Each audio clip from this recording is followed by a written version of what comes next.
Arya Stark stood in the great hall of the Red Keep, with her chin held high, slender fingers flexing at her sides. The air hummed with torches that cast flickering light on the scarlet tapestries, depicting dragons of old.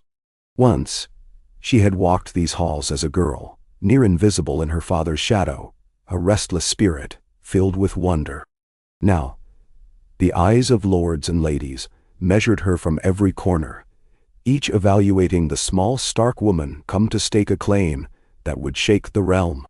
She felt the weight of it on her shoulders, a gentle, pressing gravity that neither frightened nor thrilled her, but left her quietly resolute. She recalled the names of each person who had guided her to this point, and the many who had tried to stand in her way. She remembered her father, Lord Eddard Stark, as he'd stood in this hall, unwavering as he was condemned on false charges. She remembered Sansa, trembling beside her father's demise, forced to watch it with wide eyes. She remembered the pride on her mother's face on the day she'd left Winterfell, and the sorrow in Jon's gaze when they parted for the last time. She recalled how every twist of the journey, across narrow seas, behind the walls of Bravos, among the faceless men, had carved away the shell of a child until she stood as a woman possessed of 1,000 experiences. Her name was Arya Stark, and she returned to King's Landing not as a fugitive nor a nameless assassin, but as the rightful heir of fire and snow. She wore no crown yet, only simple attire cut from the dark, sturdy cloth of the north. Sometimes she appeared more a sellsword than a queen. But a hush stretched across the hall when she lifted her head. She had that indomitable bearing of a Stark, an intensity in her face that had nothing to do with the ephemeral charms expected of ladies at court. She was short, slight, but her presence expanded around her like a wolf's shadow. Her hair, cropped close at the neck, was a darker brown now, bits of gray flecking the strands near her temples. Years of travel and conflict had taken youth's softness from her eyes, leaving them flinty and guarded. Yet a keen intelligence and a fierce determination lived there. When the great hall's doors opened wide to allow more lords and ladies to enter, Arya caught glimpses of the city beyond. She thought of how the capital had changed since the days of the Dragon Queen's conquest. Houses destroyed in the siege had been rebuilt, but scars remained. The Red Keep had also been refurbished, its ramparts repaired, its broken towers reconstructed. The city itself was quieter than she remembered, lacking the same teeming crowds that once thronged the streets. War and winter had depleted many families, forcing them to scattered farms or far-off corners. Yet, from the vantage of the dais, she saw that the people who remained had endured. King's Landing was not the city she remembered, but it was still very much alive. At her side, Sir Davos Seaworth stood with arms folded, his face betraying a weariness beyond the measure of days. He had become something of an advisor to her, one who had served under more kings and queens than any man of the realm might claim. Once called the Onion Knight, Sir Davos was no stranger to precarious thrones. He'd observed how each occupant fared. Some had perched upon it too harshly, some too tentatively, and a few had bled from the weight of the swords. His grizzled beard was silver now, a testament to battles survived. On the eve of Arya's arrival, he had spoken of her father, of the mistakes that had brought House Stark to ruin, and the course that might heal the broken kingdom.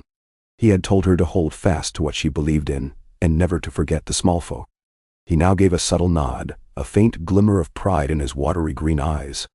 Behind him, the Lord Commander of the City Watch, a barrel-chested man who had once followed Tyrion Lannister in a prior regime, crossed his arms uneasily.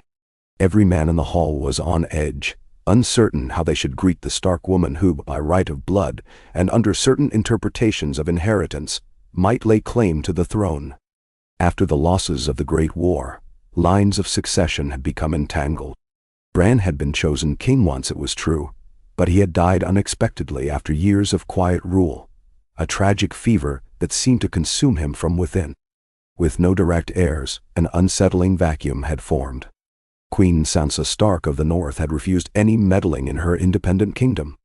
Jon Snow had never claimed a right to the Iron Throne, nor could he if he remained in voluntary exile beyond the Wall. The Targaryen line had died with Daenerys and the unborn child she had lost. Yet, after months of confusion and shifting alliances, certain aged lords unearthed an obscure legal link that placed Arya in a startling position to claim dominion over the Seven Kingdoms, should she choose to do so. She hadn't come all this way to be a mere figurehead. The North had grown more secure under Sansa's cautious but firm leadership, and Winterfell had begun to flourish. But some believed the best way to unify a kingdom, splintered by war and suspicion, was under a single crown shared by one who had proven she could navigate both the old ways and the new. Arya, in her heart, did not desire a throne. She wanted the freedom of the open sea, the wolves hunt in the forests, and the quiet anonymity she once tasted when she walked the halls of the many-faced god. But the realm needed a monarch who would not break it beneath ambition, nor abandon it in ignorance. Davos told her as much, and slowly, the rumblings of the common folk began to echo the same hope. She steadied her breath, meeting the gaze of the gathered. Even if they did not all bow, a ripple of awe moved through them. She commanded them by simply existing, a testament to living through horrors, persevering, and returning. She stepped forward, each footstep echoing on the polished marble floor. In times past, she might have grown impatient with the formalities. But she understood that these rituals were more than mere ceremony. They were the bedrock of legitimacy in the eyes of a kingdom used to constant strife. She would not spurn them. Not entirely. Her hand drifted to the hilt of needle, that slender sword of Valyrian steel, worn at her hip in place of the royal scepter. Lord Glover, older now, hairline receding, leaned forward and cast an appraising look. "My Lady Arya Stark," he began, "we stand on the cusp of a new age, uncertain as it may be. We gather to learn the truth of your claim, and to hear what kind of queen you would be, if you intended to be one at all." No.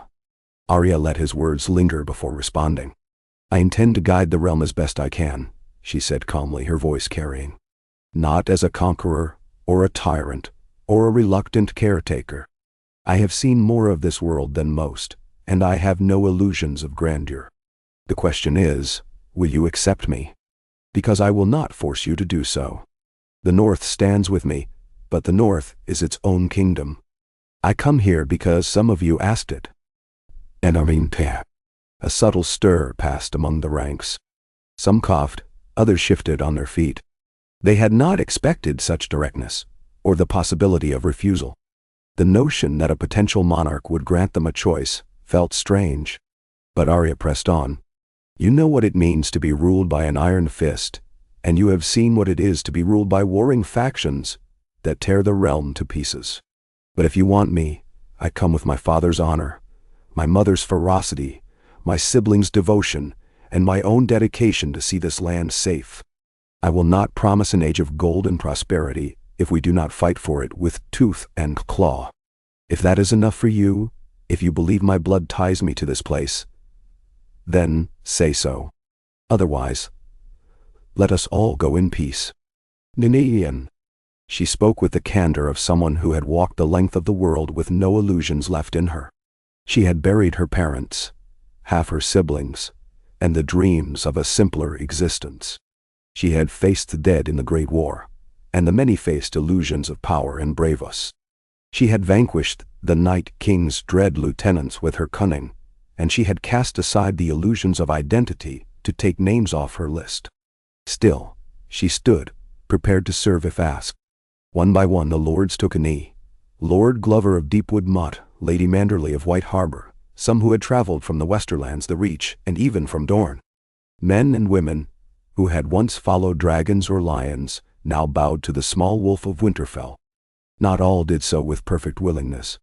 Some, like Lord Royce, hesitated. Others, like Lady Celtigar, studied Arya with curiosity. But the tide was undeniable. The realm had gone too long without a stable monarch. They saw in her a chance to unify, or at least hold the realm together. With the eyes of hundreds upon her, Arya felt the swirl of destiny at her feet. Yet she would not have her coronation in the Red Keep's great hall. The last Stark to hold sway here had met a bitter end. She insisted on a fresh start, in the great sept of Baelor's ashes, or among the ruins of the Dragon Pit. But those places too were marred by tragedy. In the end, She agreed to hold a coronation in the newly rebuilt courtyard overlooking Blackwater Bay, a wide open space with the sea breeze cutting through the typically stagnant air of King's Landing. If she was to be crowned, she wanted to feel the wind on her face, reminding her always of the possibility of setting sail, leaving behind the trappings of royalty when the realm no longer needed her. The days leading to her coronation were a swirl of activity. The city prepared, the lords jostled for positions of favor, and the small folk whispered in taverns about the Wolf Queen who once traveled the seas. Some said she had a mysterious power of shape-shifting. Others claimed she was a demon or a vengeful spirit. The truth was more mundane, but no less powerful. Arya spent her nights restless in the Tower of the Hand, a place with ghostly echoes of too many dead advisors. She found more solace walking the ramparts of the Red Keep late at night, when the moon bathed the silent battlements in silver. One evening, she found Podrick Payne there, the once squire who had long served Brienne of Tarth. Now, a knight himself, Sir Podrick had grown into a tall, gentle figure with a readiness to laugh, but also an unbreakable loyalty. He bowed at her approach, and she nodded for him to stand. They spoke quietly, voices mingling with the hush of the sea wind. "I'm told you've come to pledge yourself to my Queensguard," Arya said, half a question, half a statement. Podrick nodded. "I served Lady Brienne for many years, Your Grace. She's taught me all she knows, and he hesitated, searching for the right words. "I believe in the ideals that House Stark stands for. If you'll have me, I promise I'll do my duty to the last drop of my blood." A thin smile touched Arya's lips. "You're too honest for court, but I wouldn't have it any other way. Rise, Sir Podrick. I accept your oath." Thus, new alliances formed not through cunning bargains, but through a sense of a shared purpose. Arya did not indulge in lavish feasts or tourneys. Instead, she had the city's walls repaired and gave the storehouses over to the poor, ensuring that none starved. She invited the faith of the Seven, the Red Priests, and even a scattered handful of Dothraki survivors to the ceremony, fostering an air of unity. All of it was met with varied degrees of suspicion, but also with growing respect. Then dawn broke on the day of the coronation. Rosy-fingered light spread over King's Landing, the towers and ramparts painting long shadows on the ground. A hush, broken by occasional street vendors hawking wares to the many visitors, settled over the throngs making their way to the courtyard. Arya rose early as she always did, but found no appetite for breakfast. Instead, she dressed in leathers the color of winter bark, over which she wore a simple cloak embroidered with the direwolf sigil of House Stark in silver thread. She brushed her hair back and tied it neatly, leaving only a few strands loose across her forehead. Needle remained at her hip, and she refused to relinquish it even for the formal occasion. Outside, the bustle of the crowd was more than she expected. She wove through the corridors of the Red Keep until she emerged onto the courtyard. Wooden stands had been erected for onlookers, though many had gathered on the walls and the parapets. At the center stood a simple wooden dais, and upon it waited Sir Davos, Grand Maester Walgrave, who had succeeded Maester Samwell Tarly some years prior, and a handful of dignitaries. There was no throne to be found. The Iron Throne itself had been melted into slag and reformed multiple times, and it now sat in a storeroom of the keep, a relic of a more violent past. Arya did not intend to place her body on that heap of swords. Instead, a smaller seat of black wood, carved with the outlines of wolves and dragons, waited near the dais's edge. The wind carried the scent of salt water, lifting the edges of Arya's cloak. She steeled herself. The new Grand Maester stepped forward, a scroll in his trembling hand, and recited the old incantations. His voice rose, calling upon the realm to accept this new monarch. Arya heard snippets of her lineage, daughter of Eddard Stark and Catelyn Tully. The blood of the first men, the legacy of House Tully's southwestern might, and the faint Targaryen link that came through Rhaegar's line to her half-brother Jon, though that was more rumor than official record. Her right of blood was more strongly tied to the vacant monarchy recognized by the surviving lords after Bran's death. For better or worse, Arya had stepped into the place of House Stark, in the eyes of those who saw the need to unify the realms again. As the Grand Maester spoke, a hush descended. Arya's gaze swept across the crowd. Faces both eager and anxious watched her. She saw knights who had survived the long night, lords who had once knelt to the Dragon Queen, people from the city who might remember her as the slip of a girl running through the streets. She found Sir Brienne of Tarth, older but still upright and formidable, among the gathering. Even Sansa stood at a distance, a silent testament of approval, though she was queen in the north, and would remain so. It was enough to see that Sansa was there, acknowledging that although their kingdoms were separate, a bond of family still linked them. A golden circlet, wrought with subtle designs of direwolves and weirwood leaves, lay atop a velvet cushion. The Grand Maester lifted it with shaking hands. It was not ostentatious but serviceable, a simple band of metal that would fit snugly around the brow of a practical ruler. Arya bowed her head, allowing the circlet to be placed upon her. A surge of sensation coursed through her, not of triumph but of the momentous shift in her life. She heard the crowd cheer, some thunderously, some politely, and a few more reserved in their applause. She rose, the circlet of winter upon her brow, and drew needle from its sheath. "I, Arya of House Stark, do promise and pledge to serve the realm," she said, voice low but resolute. "I vow to uphold justice, and to keep the great houses of Westeros in balance, to protect the small folk from cruelty, and to keep peace within our borders as best I can. May the gods old and new judge me if I fail." Bah! She sheathed her sword. In that simple oath, a new reign began. The Wolf Queen, they started to call her. Some took to it with pride, others with the murmur of caution. Within days she established her Queensguard. Sir Podrick Payne was the first she knighted into that exalted circle, joined by seasoned veterans and a few upcoming knights who had proven themselves in local conflicts. She named Sir Davos her hand, though he grumbled that he was too old for politics. She looked him in the eye and said, "You've navigated more kingdoms and rebellions than half these nobles put together. You have sense, and that's worth more than youth." He relented, bowing deeply, though she suspected he was quietly honored. Adjusting to power was a strange routine for Arya. She found no comfort in the lavish feasts, rarely ate at the high table, and resented wearing court dresses. On the first evening after her coronation, she walked barefoot along the corridors to the royal library. Before, it had been left in disrepair, many volumes scattered or burned. She found remnants. A few histories from the Targaryen era, fragments of genealogical scrolls, and half-burnt treatises on the Seven.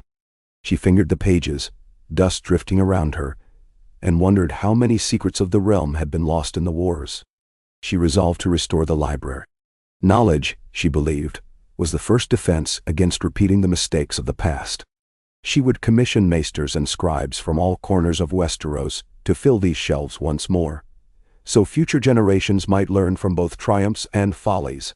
Yet even as she settled into the role of queen, trouble stirred beyond the city walls. Word reached the court that a band of raiders, claiming ties to the Iron Islands, had begun attacking the western coasts, pillaging small fishing villages. Arya felt anger coil in her chest. The Iron Islanders had long been under the rule of Yara Greyjoy, who had sworn to keep the peace. Now, rumors suggested Yara had died quietly in her bed, leaving a fractured line of succession among the Ironborn. Ambitious captains, thirsting for plunder, were testing the new Queen's Medal. Arya wasted no time. She called her advisors to the council chamber. Sir Davos, Sir Brienne, Lord Glover, and a few others who might provide insight.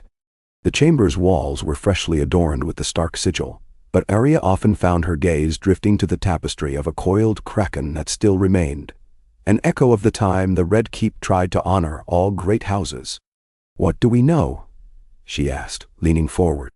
Sir Brienne consulted the reports. A band of Ironborn under a man named Carl Stone, rumored to be a bastard of House Greyjoy, has been raiding up the coast toward Casey. Fishing villages were sacked, and the local garrison was overwhelmed. They took some captives, presumably to extort ransoms. They have around a dozen ships, swift ones. Legend. Arya's jaw tightened. "We'll send them a clear message. Davos, arrange for a small fleet of crown ships to escort a contingent of knights. Sir Brienne, you'll command the ground forces. Show them no quarter if they resist. The realm's seas will not belong to pirates." She paused, noticing how all eyes turned to her. Once upon a time, she would have rushed out herself to join the fight. But a queen could not abandon her seat on a whim. She hated that truth, yet recognized the need to remain in the capital. If she died in some random skirmish, the 7 kingdoms might fall back into chaos. She would have to lead differently now, trusting her captains and knights to carry out her will. Send a raven to the Iron Islands. Let them know these raiders threaten the truce.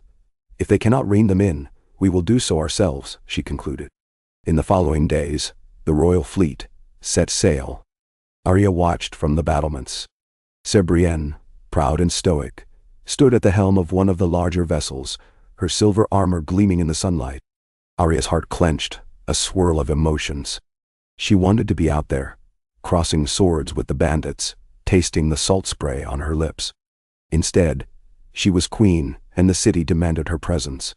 She turned away, cloak snapping in the wind, and returned to the duties that awaited her. Petitions from the lords, pleas from the small folk, trade negotiations. In the throne room, courtiers brought forth disputes over farmland boundaries, livestock thefts, minor property claims. Arya listened, weighing arguments, then delivered judgments guided by her sense of fairness. She ordered more farmland to be allocated to the poor in the crownlands, and had the roads leading north repaired. She also instructed that a portion of the castle's coin be used to establish orphanages. She remembered well the children running hungry in Flea Bottom when she was a child scurrying through the city's alleys. Each decision carried the weight of consequence, and at night, she found herself exhausted in a way sword fighting never matched. Power was a blade with countless edges, requiring precise balance to avoid cutting oneself or others unintentionally. One afternoon, after a long council meeting, a steward announced a visitor. Gendry Baratheon, Lord of Storm's End. Arya's heart gave a flutter she did not expect. She had not seen Gendry in many years. The last she heard, he had taken on the Baratheon name by royal decree, under Queen Daenerys. He had served valiantly during the wars, and had proven himself a worthy lord, forging alliances and rebuilding the Stormlands with quiet determination. They had not parted on bad terms, but life had taken them on separate paths. Now he arrived at the Red Keep, stepping into the hall with a hesitant but genuine smile. He was broader now, his face weathered from toil and leadership. His dark hair was cropped close, and his eyes retained the earnest warmth she remembered. Bowing, he addressed her with formal courtesy, calling her, "Your Grace." She smirked at that. Once, they had been traveling companions, 2 youths fleeing from Lannister forces. They had shared hardships, bread, and secrets. And now here they stood as queen and lord. When the day's obligations ended, Arya invited him to walk with her among the castle gardens, a place that had been restored with new blooms in the memory of the realms lost. Rose bushes, pale blue winter roses from the north, and hardy shrubs from the Stormlands dotted the paths. The sun dipped below the ramparts, casting everything in golden light. They strolled side by side, an awkward silence lingering. Finally, Gendry broke it. "It's good to see you again, Arya, or should I say your grace?" A twinkle lit his eye. She let out a small laugh, surprising herself with how natural it felt. "Just Arya, if we're alone. I have enough people calling me your grace day and night. What brings you to King's Landing?" His face grew more serious. "Reports of these Ironborn raids. My ships along the coast of the Stormlands have spotted suspicious vessels. If these raiders grow bold, it won't just be the Westerlands at risk. I came to offer assistance and to coordinate a defense if needed." "Sheeter." Arya nodded, a cool breeze lifting strands of her hair. "Sir Brienne has already sailed to confront them, but your offer is welcome. Another matter?" she asked, sensing more behind his visit. Gendry's shoulders tensed. He paused before a cluster of deep purple lilies, crossing his arms. "Storm's End is stable now. I've done what I can to rebuild my lands. But I know how these things go. The realm looks to the Iron Throne for leadership. You are that leadership now. I want to make sure we're on the same side." "Then?" She studied him. "Are we not?" He managed a tight smile. "I hope so. But I've seen how easily alliances can turn if the wrong people whisper in your ear. I've no illusions, Arya. Our childhood bond doesn't automatically guarantee my lands will be favored or even protected. But for what it's worth, I support you. The Stormlands stand with House Stark if you'll have us." A pang of something like regret moved through her. Memories rushed back. The nights they spent around a meager fire, the sense of shared survival. She placed a hand on his arm. "You've always had a place with House Stark, Gendry. You know that. But now we must do this properly. Our personal histories can't overshadow the good of the realm. You're a lord, and I'm a queen." He nodded, placing his large hand gently over hers. "I know." Their eyes held a moment of unspoken memories, years that shaped them both in unexpected ways. Finally, they broke the contact, resuming their slow pace through the garden. They spoke of more official matters, how best to secure the coast, ways to improve trade, and the importance of forging an alliance with Dorne, which had grown distant in the aftermath of the wars.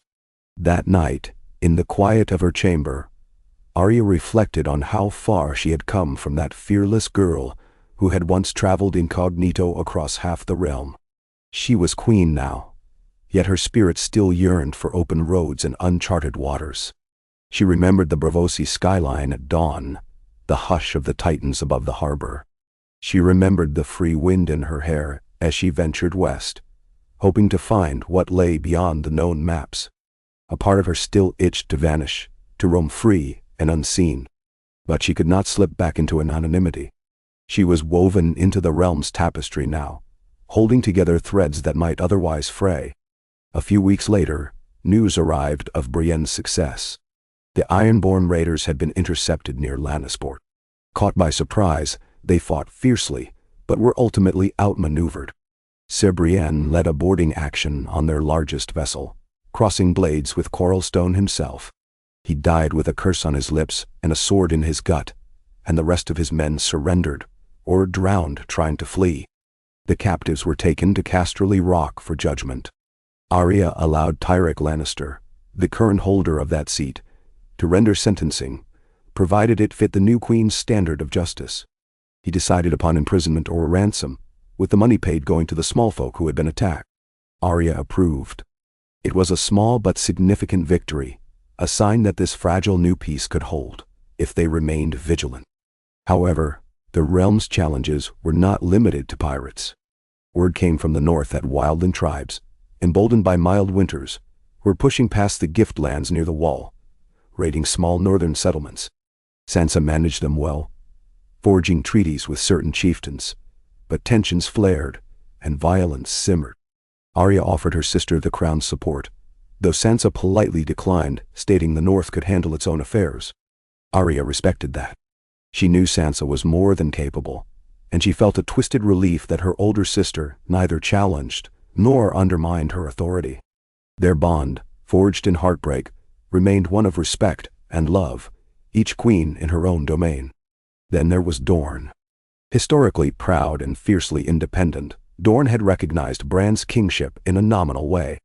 But after his death, the Dornish lords had grown quiet, seemingly content to manage their deserts without the oversight of the Iron Throne. Arya sensed the potential danger. Dorne had the resources and resolved to stand apart if it wished, or even to wage war if pushed. So, she extended an invitation to the ruling Lord of Dorne, a man named Maren Sand, a legitimized bastard of House Martell, who had navigated a labyrinth of family claims to emerge as prince. He was known for his cunning, rarely leaving Sunspear, so Arya was somewhat surprised when he accepted the invitation. He arrived in King's Landing with a modest entourage. Tall, slender, with sharp eyes and sun-kissed skin, Maren Sand wore the colors of House Martell, red and gold swirling across his loose-fitting garb. He greeted Arya with a courteous bow and a smile that did not quite reach his eyes. She watched him closely, remembering how easily courtiers could veil daggers behind honeyed words. The two held a private audience in the Solar, a room overlooking the Blackwater Rush. "Your Grace," he began, his voice smooth as satin, "Dorne congratulates you on your coronation. Forgive me for not attending sooner. The deserts can be difficult to leave, especially during the harvest season. Maswin. Arya noted the polished courtesy. I appreciate you coming now, she said. I'd hoped to discuss how we might strengthen the bond between Dorne and the rest of the kingdom. Meryn's expression was unreadable. Dorne values its autonomy, as I'm sure you understand. We have a long memory of how the Iron Throne treated us, from the days of Aegon's conquest onward. And yet, we also know the realm is changing. For the better, I hope. We've all suffered losses, Arya replied softly. She thought of Oberyn Martell and Ilaria Sand, of the terrible tragedies that had befallen their family. It's time we turn from old grudges. He inclined his head. Indeed. Dorne is not closed to alliances, but we want assurances. We want recognition of our sovereignty in certain matters, our right to choose our own alliances, manage our taxes, and govern by Dornish law. Arya considered. I'm willing to respect the customs of each region, provided it doesn't harm the unity of the realm. I won't force the Seven on you, nor demand you submit to northern law. But we must stand together when threats arise. That's the condition. Fair enough, he said, eyes narrowing thoughtfully. I'll need to see these conditions in writing, of course. If your terms are amenable, you'll have Dorne's friendship and a willingness to contribute to the defense of the realm. She nodded. Then we have something to build upon. For too long these kingdoms have fought each other, weakening everyone. I aim to change that. He gave her another careful smile. We shall see if that's truly possible. Their negotiation was neither quick nor simple, but over a handful of days, they drafted an accord that gave Dorne a level of cultural and administrative autonomy, while binding it to provide soldiers or ships if the entire realm faced an external threat. Arya recognized that controlling Dorne by force had never worked for the Targaryens, and it would not work for her. Better to forge a partnership that neither side felt was extortion. As word spread, some lords complained that the queen was being too lenient, but Arya pointed out that the alternative was further bloodshed and perpetual mistrust. If we can't learn from our ancestors' failures, we deserve the same fate, she told them. In the meantime, she tried to learn the intricacies of stewarding a capital city. King's Landing had a labyrinth of streets, from the marble promenades near the Red Keep to the squalor of Fleabottom's back alleys. A thick layer of tension clung to the slums, where food could still be scarce and crime was a daily struggle. Arya found herself haunted by her memories of scurrying among those very streets under the name Arya. Knowing no barrier between highborn and low, she took the unconventional step of visiting those districts, escorted by only a small contingent of guards. It caused a stir, the queen walking among the poor, stepping around rubbish heaps and broken cobblestones, exchanging words with commoners. She was not greeted by universal adoration. Some spat at the mention of the crown, blaming all royalty for their suffering. Arya did not flinch. She listened to their grievances, promised aid where she could, and insisted her retinue not harass the onlookers. Despite the suspicion, a glimmer of hope emerged. Perhaps this queen was different. Perhaps she remembered what it was like to be hungry, to have no one care whether you lived or died. She took what she learned back to the keep, ordering that the city's sewer system, left half-ruined since the wars, be repaired so disease might be less rampant. She allocated funds to create public wells, so peasants wouldn't have to wait in endless lines at the Blackwater River for water that was often polluted. These were not glamorous actions, nor were they accomplished without pushback from nobles who saw no profit in it. But Arya pressed forward, convinced that a stable kingdom began with the well-being of its most vulnerable subjects. The days bled into weeks, weeks into months. Arya grew more comfortable in her role, though she never felt truly at ease. The court began to settle into the notion of the Wolf Queen, whose style of governance was more direct and less ceremonial. She held council meetings early in the morning, often wearing simple attire. She walked the corridors with minimal guard, startling diplomats expecting layers of regal pomp. Some bristled, especially old guard lords used to a certain sense of pageantry. Others found it refreshing. Whenever she could, Arya practiced with Needle in the courtyard, taking on half a dozen sparring partners in turn. The new recruits of the Queen's Guard quickly learned she was no figurehead. Her stance was light on her feet, and she still possessed that cat-like grace from her training in Bravos. She honed it relentlessly. A queen might lose her life in any number of intrigues, so better to keep her sword arm strong, her reflexes sharp. She could sense the eyes of the keep upon her as she danced across the paving stones, blade whistling. They whispered, "She's as dangerous as she is unorthodox." That suited her fine. Better they respect and fear her a little than dismiss her as a mere puppet. Around the time her first year of reign concluded, a raven arrived from the citadel in Old Town. It brought a warning of increased banditry along the Rose Road, and even rumored sightings of sellsword companies setting up encampments near the ruins of Highgarden. House Tyrell was long gone, wiped out by events in the wars that preceded, and the lands around Highgarden were in an uneasy transition. Various lesser lords vied for claim to the once great seat. This power vacuum had apparently bred lawlessness. Arya assembled a force of crown knights to bring order. She entrusted Sir Podrick Payne with leading them, along with a royal decree that the rightful caretaker of Highgarden be decided by the Queen. Several claimants had emerged with questionable genealogies. Some related distantly to the Tyrells through marriage, others simply wealthy opportunists. As Queen, Arya had to arbitrate. It was a messy political process, yet she tackled it with her usual straightforward approach. She reviewed old records, consulted with historians from the Citadel, and interviewed the strongest claimants.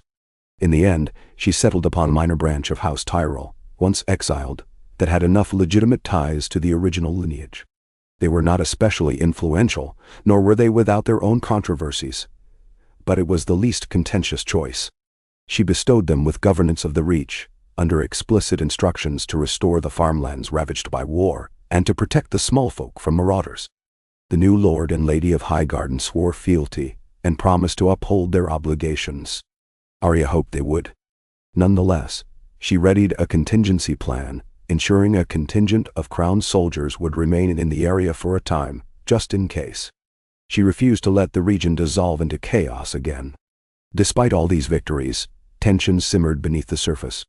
Some of the older lords, particularly from the Westerlands and the Vale, questioned Arya's unorthodox methods. They missed the days when a queen or king would remain aloof in the Red Keep, attending masked balls and lavish feasts, distributing titles to flatterers. Arya was too blunt for them, too willing to bypass tradition. But she had supporters, too, especially among younger lords and knights, who admired her bold style, and the small folk who saw tangible improvements in their daily lives. Arya's emotional reservoir felt stretched. From dawn to dusk, she managed the realm's countless demands, leaving little time for herself. At night, she sometimes walked the castle alone, stepping lightly over mosaic floors that depicted Targaryen conquests. She listened to the wind through half-open windows, wondered about her siblings, and debated whether she was doing more good than harm. She had no illusions about politics. She knew corruption lingered in every corner, that new threats would arise, and that it was impossible to please everyone. Yet she pressed on, guided by the memory of her father's sense of honor. He, too, had come to King's Landing to serve and paid the ultimate price. Arya intended not to repeat his mistakes.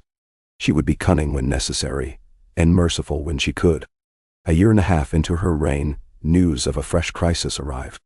Far to the east, in the city-states of Essos, an outbreak of a strange disease, some form of grayscale variant, was spreading among travelers who sailed for Westeros. The first cases appeared in the ports of the Vale, then in King's Landing itself. The infected developed a quick hardening layer of scaly skin and a feverish madness. Fear gripped the city.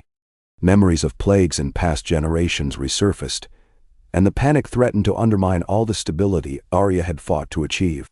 She immediately consulted the maesters, ordering strict quarantines at the harbor. Ships arriving from Essos were inspected, and anyone showing symptoms was isolated. Some called it tyranny, but she insisted it was necessary.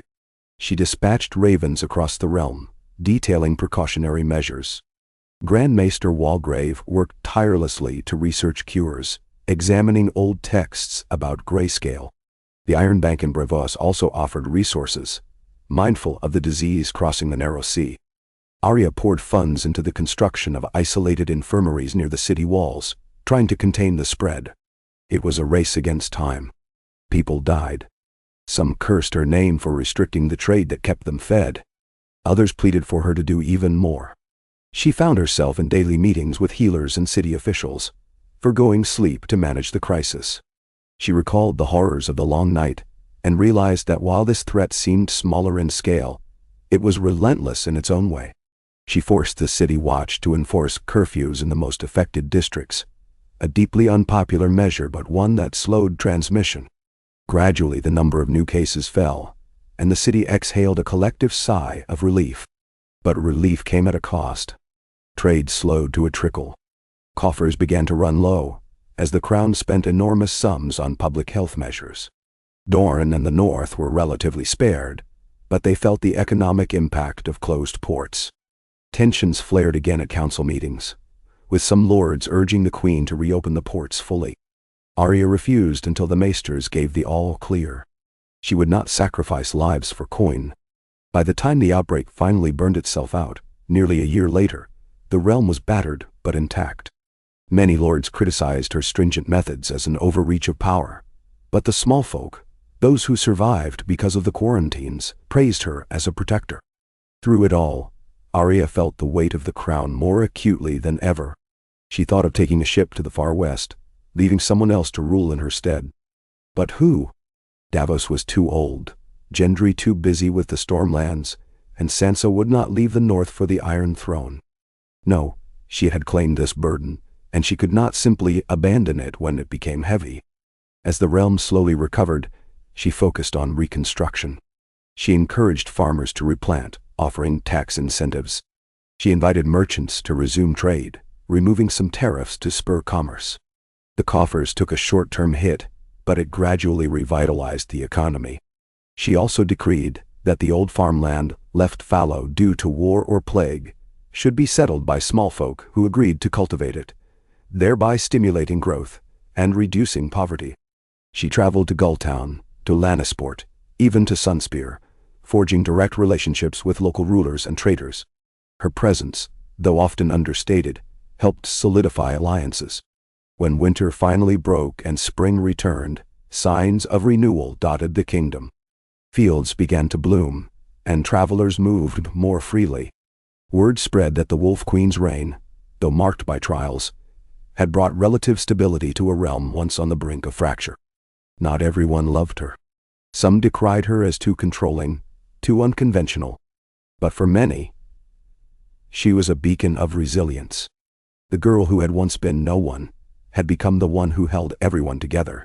On the 5th anniversary of her coronation, King's Landing held a modest celebration.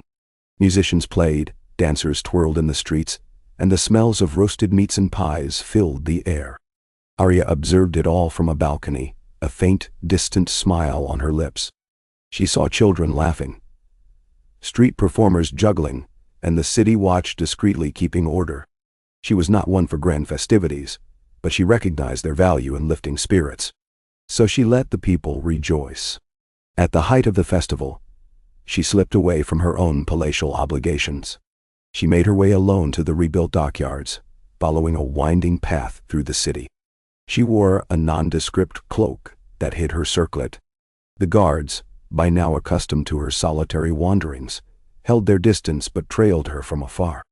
Under the bright sun, she inhaled the salty breeze, the chatter of sailors, and the creak of ropes on ships moored at the piers.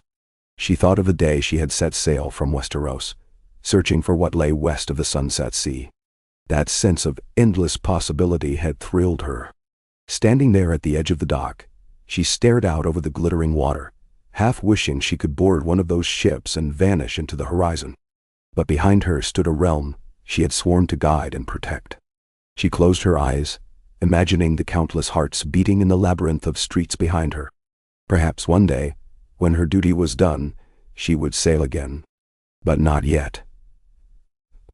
She turned to go, only to find Gendry waiting some distance behind her. He was dressed simply, a plain tunic and breeches, but she recognized his broad shoulders and earnest gaze immediately. He approached with a slight bow of his head. "I thought I might find you here," he said. Arya let out a quiet chuckle. You know me too well. He shrugged. We used to run together in the open roads. I know how you get when there's too much ceremony, you slip away. Her eyes softened. You never told me you'd be coming for the anniversary. He offered a small smile. Storm's End is calm enough these days. Figured I'd pay my respects. They stood together at the water's edge, silence passing between them. We've come a long way from that wobbly cart with hot pie, Arya said at length, a wistful note creeping into her voice. Gendry laughed softly. Ay, we have. She breathed in the briny air. Sometimes I miss it, she confessed. Not the danger, but the freedom. Seeing the world without pretense. Without these titles. I miss being just Arya, with a sword in my hand and a road ahead of me. He nodded, gazing at her. I imagine it's lonely at the top. She tilted her head, thinking. Lonelier than I expected, yes, but it has its moments of hope. The realm is healing. That's worth something. His hand hovered near hers for a moment, as if he considered taking it, but thought better of it. I think your father would be proud, he said quietly. Ned Stark always wanted what was best for the realm and for his family. Look at you, protecting both. You're different, but you carry his spirit. Na-nik-shao. A lump formed in her throat. She looked away, blinking back sudden tears. I wish he could see it, she murmured. Then she shook her head, steeling herself. But we have the living to tend to, and the dead can wait. He hesitated. Are you happy, Arya? The question was simple, but it struck her like an arrow. She opened her mouth, then closed it. Finally, she drew in a breath. I'm content knowing I'm doing something that matters, at least for now. I don't know if I'd call it happiness. Maybe happiness isn't what we were meant for. Nin. He looked at her with gentle concern but did not press the point. They stood in companionable silence for a time, watching gulls circle overhead. Eventually, they parted, each returning to their respective roles. Yet a warmth lingered in Arya's chest, a reminder that even in the midst of duty, pieces of her old life remained, forging connections that neither time nor responsibility could fully sever. In the months that followed, the realm's peace held. Dorne honored its trade agreements, the North thrived under Sansa's rule, and the Westerlands, though ever ambitious, stayed in line. The small folk in King's Landing grew used to the Wolf Queen's style of governance. They told stories of how she once walked among them disguised, how she spared the city from plague, how she took to the training yard and bested even skilled knights. Rumors said she could change her face at will, or speak to direwolves at night. Arya let the rumors swirl. A bit of mystique could keep potential enemies on their toes. She was not naive. She knew threats still lurked. Exiled lords plotting in shadows, foreign powers that might test Westeros' strength, and the ever-present risk of natural disasters or political upheaval. Yet she pressed forward, determined to leave the kingdom in better shape than she found it. She reformed the city watch to root out corruption, expanded the library's collection, and granted special charters to blacksmiths who had shown promise in forging new weapons and armor. She also found time to write letters to Jon, sending ravens north of the wall, though they rarely returned with replies. She tried to stay in touch with Sansa, though their realms were separate, exchanging news of births, marriages, and the quiet joys that sometimes graced the North.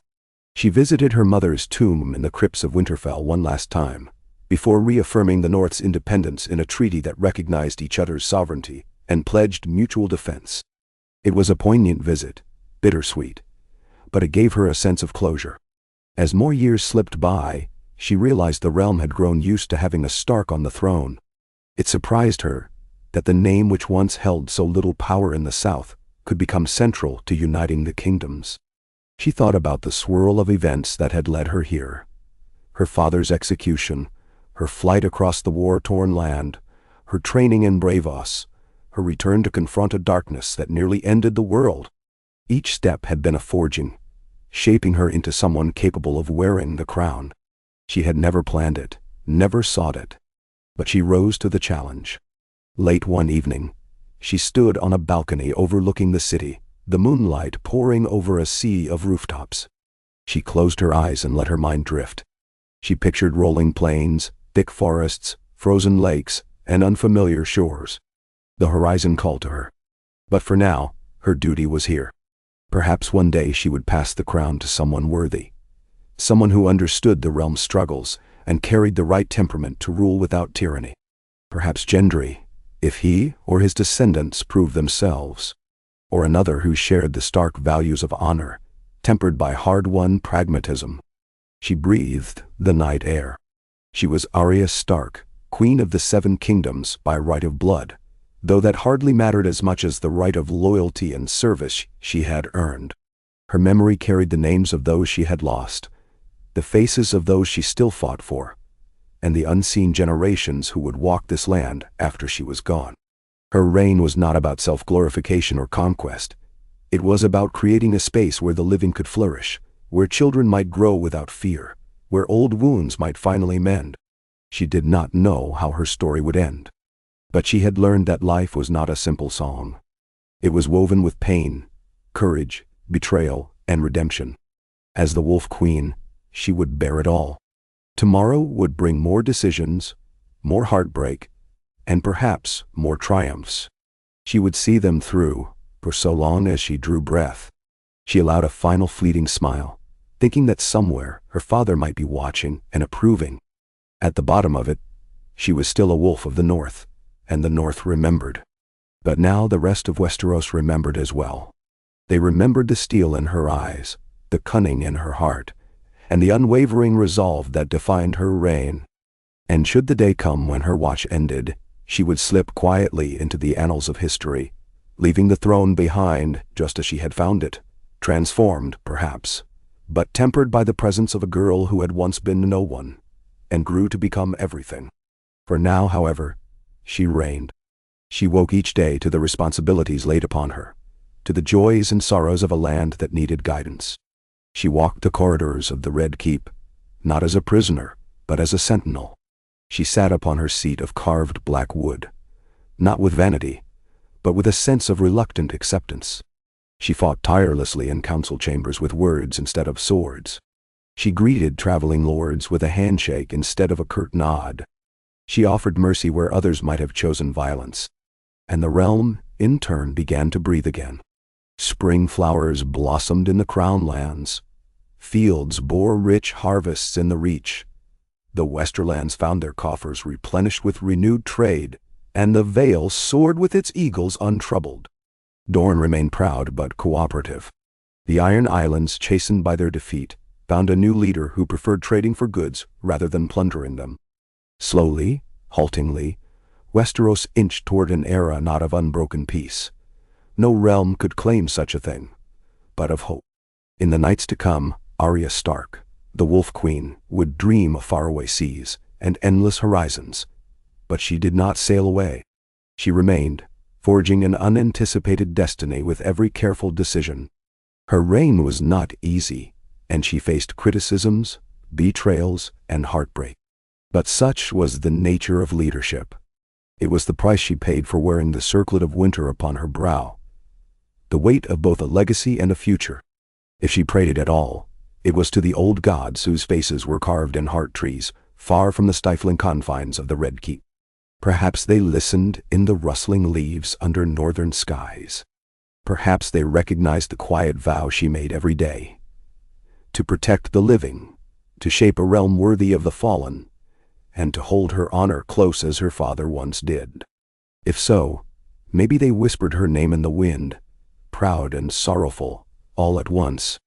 Arya, daughter of Winterfell, a wolf in a world of lions and dragons, wearing a queen's mantle that still felt strange. But for all its strangeness, she bore it. And Westeros, scarred and enduring, bore her in return. They would speak for years of her calm ferocity, her pragmatic kindness, and her restless spirit that longed for open roads. They would tell tales of the Wolf Queen who came from the frozen north to claim a throne that had seen too much bloodshed. She was the one who stitched the realm back together, not perfectly, but enough to give people a chance to move forward. History is written by the survivors. Should they remember her kindly, or even if they forgot her entirely, Arya Stark would still have walked her path. She would still have been the girl who turned fear into action, the assassin who killed a great evil in the north, the traveler who sailed west without fear, and the queen who accepted the burden of a throne because no one else could. In the end, perhaps that was enough for a life story. A tapestry woven from countless threads. Sister, friend, wanderer, warrior, queen. And so the Wolf Queen watched over the 7 kingdoms, by right of blood and by the even stronger bond of choice. Where she led, the realm followed. Where she faltered, she learned. And on each new dawn, she rose to face the day's demands, eyes clear and spine straight, needle at her hip, and her father's memory echoing in every footstep along the halls that once claimed his life. Her story continued, a living testament to the power of resilience, forging a realm that, for the first time in a long time, dared to dream of tomorrow. Arya Stark felt her breath catch as she walked through the quiet corridors of the Red Keep late one night.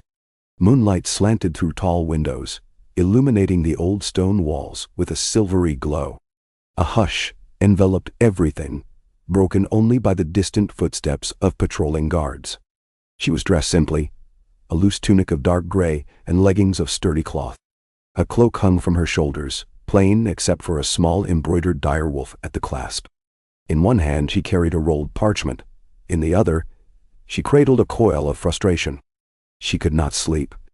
The matters of state weighed too heavily on her mind.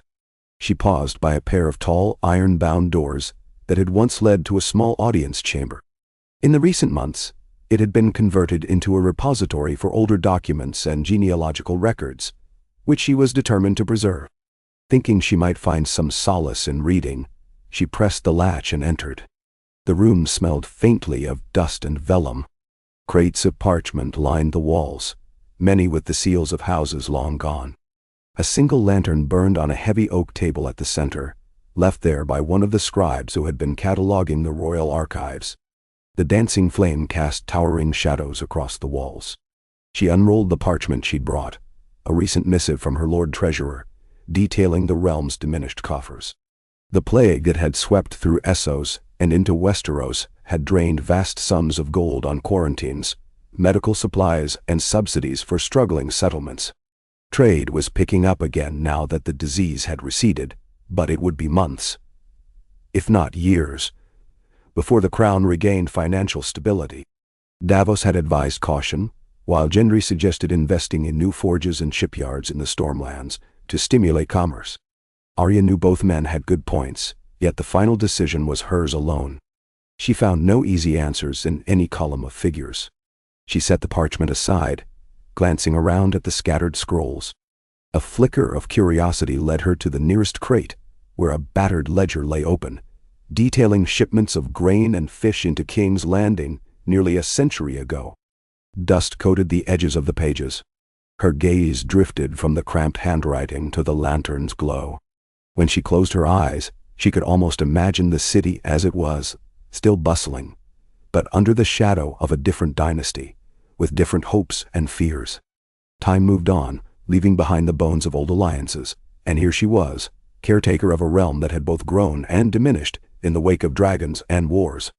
The thought made her chest feel tight. She had inherited not just the throne, but the legacies of thousands.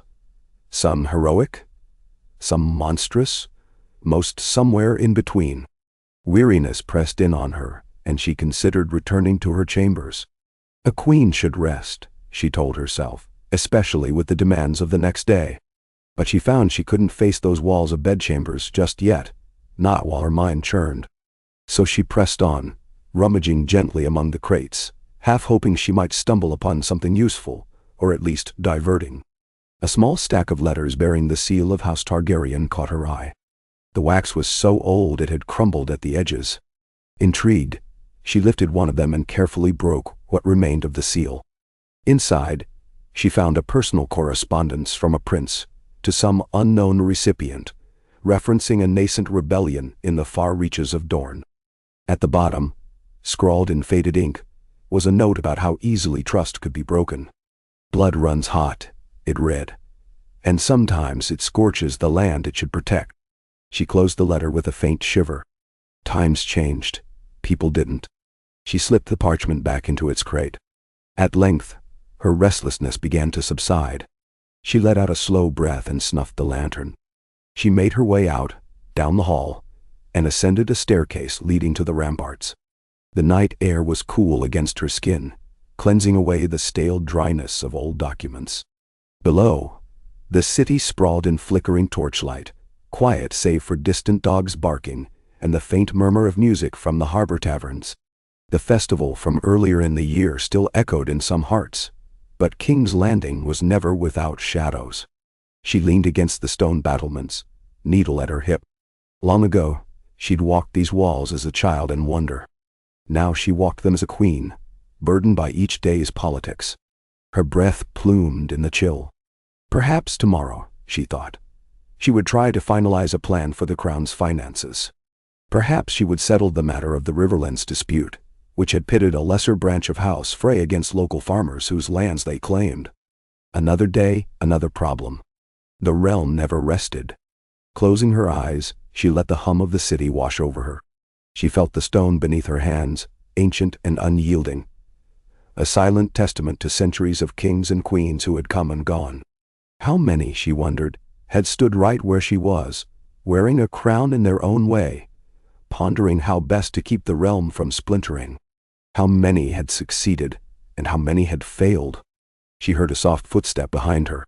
Turning, she saw Sir Podrick Payne, newly named Lord Commander of her Queen's Guard following Sir Brienne's retirement to Tarth. He was tall, broad-shouldered, with kind eyes. His face held a hint of apology, as though he regretted disturbing her. He bowed slightly. "Your Grace," he said quietly, "I noticed you hadn't returned to your chambers." She nodded in acknowledgement. "I needed air." She observed him in the moonlight, remembering the awkward squire he'd once been, how loyal and earnest he was. "You didn't have to come looking for me," she added gently.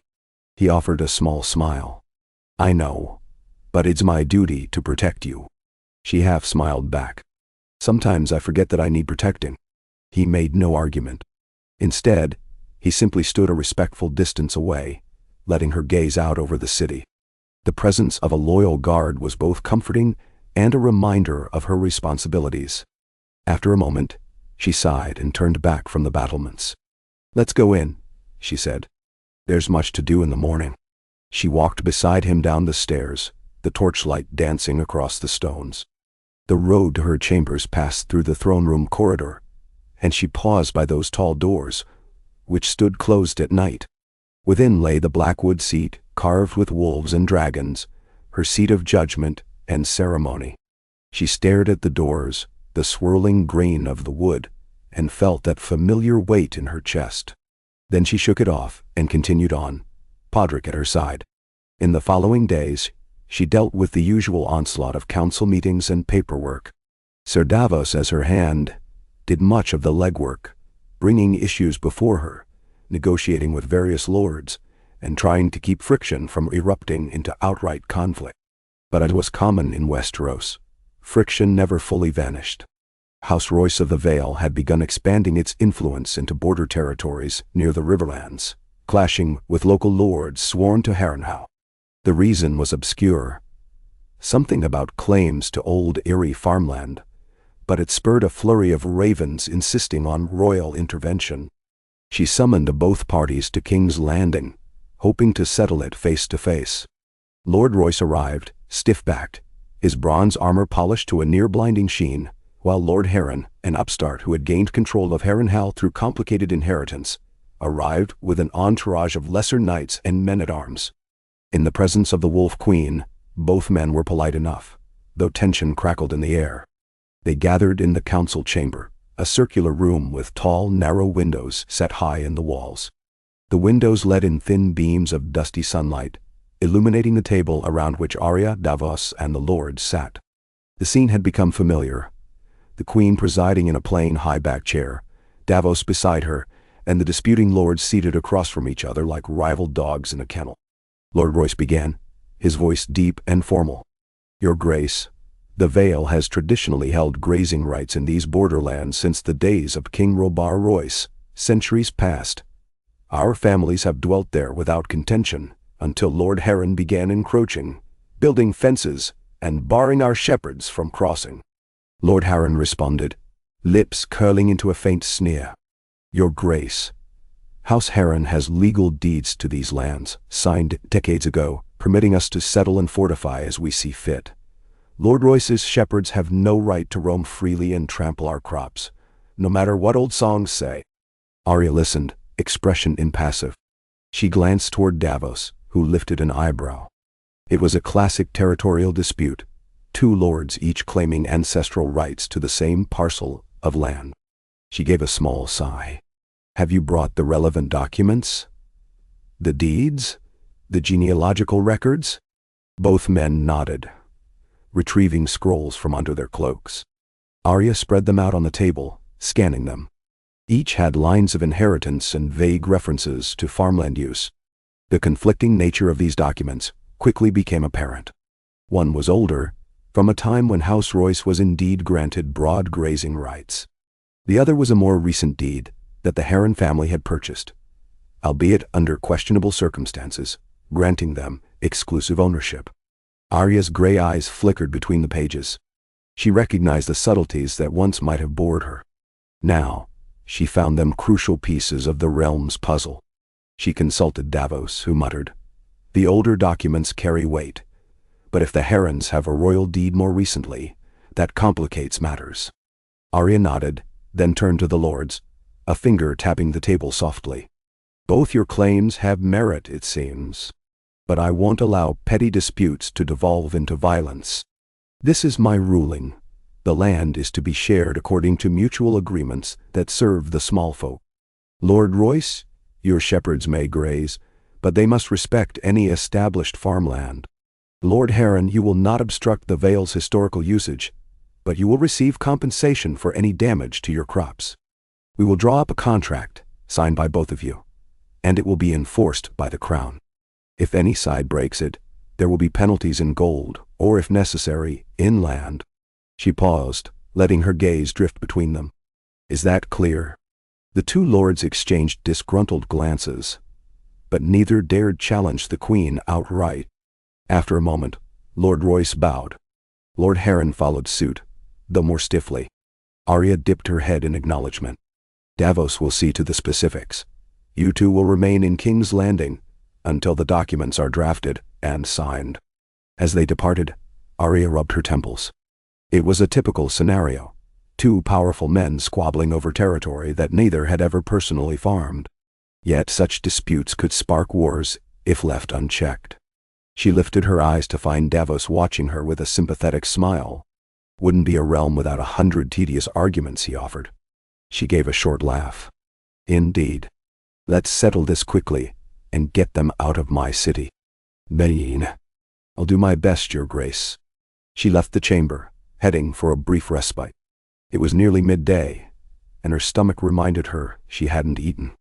She made for the dining hall, where a modest spread of breads, cheese, salted fish, and fruit awaited. She ate quickly, ignoring the half-dozen courtiers hovering nearby, eager for an audience.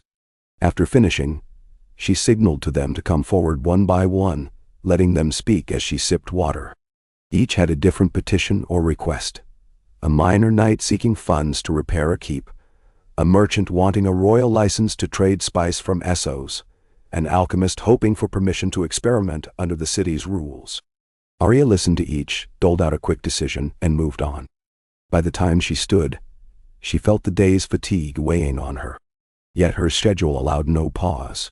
She went next to the training yard, not to spar, though she often did, but to observe the new recruits of the city watch. She wanted to ensure their discipline was improving. After a rash of corruption scandals, she had replaced the old leadership with younger officers she trusted, but vigilance was still needed. She found the recruits drilling with wooden swords under the watchful eye of a grizzled trainer. Their footwork was passable, though Arya noted half a dozen mistakes in their forms. She circled them with her arms folded, giving pointers here and there, occasionally taking the trainer's staff to demonstrate a better stance. The men were sweaty and wide-eyed, surprised that the Queen herself would correct their footwork.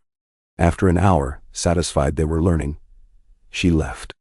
As the sun dipped westward, she had yet more business, correspondence to review, councils to consult. By the time she finally retired to her chambers, the sky outside was an inky black, stars glinting faintly above the city. She dismissed her attendants, changed into more comfortable clothes, and sank onto the edge of her bed. A small hearth crackled in the corner, casting warm light over the tapestries on her walls. One tapestry showed the Stark sigil merged with a faint outline of a dragon, commemorating the Targaryen-Stark alliances of the past. Another depicted the white weirwood trees of the north, their red leaves an eternal reminder of the old gods. She ran a hand across her face. Tomorrow would be another long day. But she reminded herself that for all the burden, she chose this. The realm needed stability, and she was determined to provide it. Before she let exhaustion claim her, she took quill and parchment from a small table. She wrote a short letter to Sansa, describing the day's affairs in brief. Though the North was independent, the two sisters maintained a close bond. Arya enjoyed sharing news of the capital, both the triumphs and the headaches. She ended it with well wishes for Winterfell, sealed it with her personal sigil, then set it aside for a raven in the morning. At last, she stretched out on the bed, letting her eyes drift shut. Sleep came slowly, full of half-formed dreams of old halls and howling wolves. In those dreams, she wandered the crypts of Winterfell. She saw her father's statue, her mother's, her siblings. Their stone eyes followed her. She knelt by Ned Stark's effigy, wanting to tell him so many things. About the crown, about the burdens and joys of ruling, about how she tried to uphold his memory. But her lips would not move. Then the statues all began to shift, each turning to face her in silence, as though judging whether she was worthy.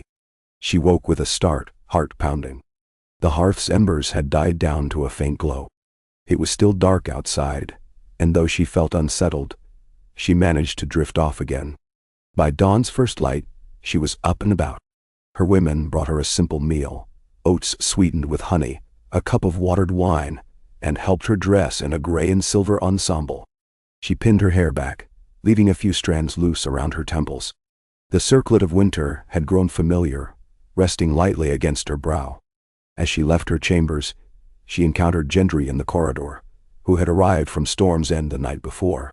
He smiled, inclining his head. "Good morning, Your Grace," he said, the corners of his eyes crinkling with warmth. She smiled back. "Gendry, when did you arrive?" "Danin." "Late last night," he said. "I came to attend the council. We have some proposals for new ship designs. I wanted to show you myself." There was an undercurrent of excitement in his voice, reminiscent of the youthful blacksmith who once forged armor in a secret forge. She found it heartening. "I'll make time for you in the afternoon. Meet me in the solar after midday." He agreed, and they parted ways. A flicker of something like nostalgia touched Arya's heart. For all the constraints of monarchy, moments like these reminded her that she still had friends, that she wasn't completely alone. She moved on, descending to the council chamber to begin the day's work. As the hours passed, she dealt again with the lords from the Vale and Harrenhal, refining the contract they would sign. Sir Davos guided them through each clause, ensuring no detail was overlooked. Arguments flared, but with Arya's presence looming at the head of the table, quiet, watchful, and occasionally intervening, both men reined in their tempers. By midday, they reached a tentative agreement. Arya insisted they rejoin the council in 2 days to formally finalize it, giving them time to review everything. At last, she was free to slip away. She headed to the solar, a bright room with arched windows overlooking the city, where Gendry waited. He wore a simple tunic, though the stag sigil of House Baratheon was embroidered on one sleeve. A rolled sheaf of drawings lay spread across a table, weighted at the corners by stones. At the sight of her, he gave a brief bow, then waved her over with genuine enthusiasm. "Here," he said, pointing at a detailed sketch of a ship's hull. "I have been working with some builders in the Stormlands, trying to refine the design we use for our war galleys. These modifications will make them faster, more maneuverable in shallow waters, and better for patrolling the coasts. We could produce them in quantity, if we invest in the proper shipyards. Arya leaned forward, studying the neat lines. She was no shipwright, but she had traveled enough to recognize sound ideas. The hull's shape was sleek, the rigging designed for quick adjustments in adverse winds. She tapped a finger on a note in the margin. And what about cost? Will this require new types of lumber? Gendry nodded, eyes bright. Primarily, yes. Hardier woods from the Rainwood region, but we can also use local timber if properly treated. The biggest expense will be training shipbuilders in the new design, but once that's done, we could standardize the approach across the royal fleet. Arya considered. The realm's navy was relatively small, depleted after various wars and the recent plague disruptions. Bolstering it would protect against potential future threats, whether from the Iron Islands or foreign raiders. But the treasury was tight. She rubbed her chin, torn between wanting to proceed and needing to balance the budget. Davos will say we can't afford it just now, she murmured. Gendry shrugged. He might be right, in the short term. But if we don't invest, we risk letting our navy stagnate. You've been so focused on internal stability, which is good. But we can't ignore the seas. The world beyond Westeros is unpredictable. She appreciated his candor. With Gendry, she could expect honest opinions rather than sycophancy. Finally, she sighed.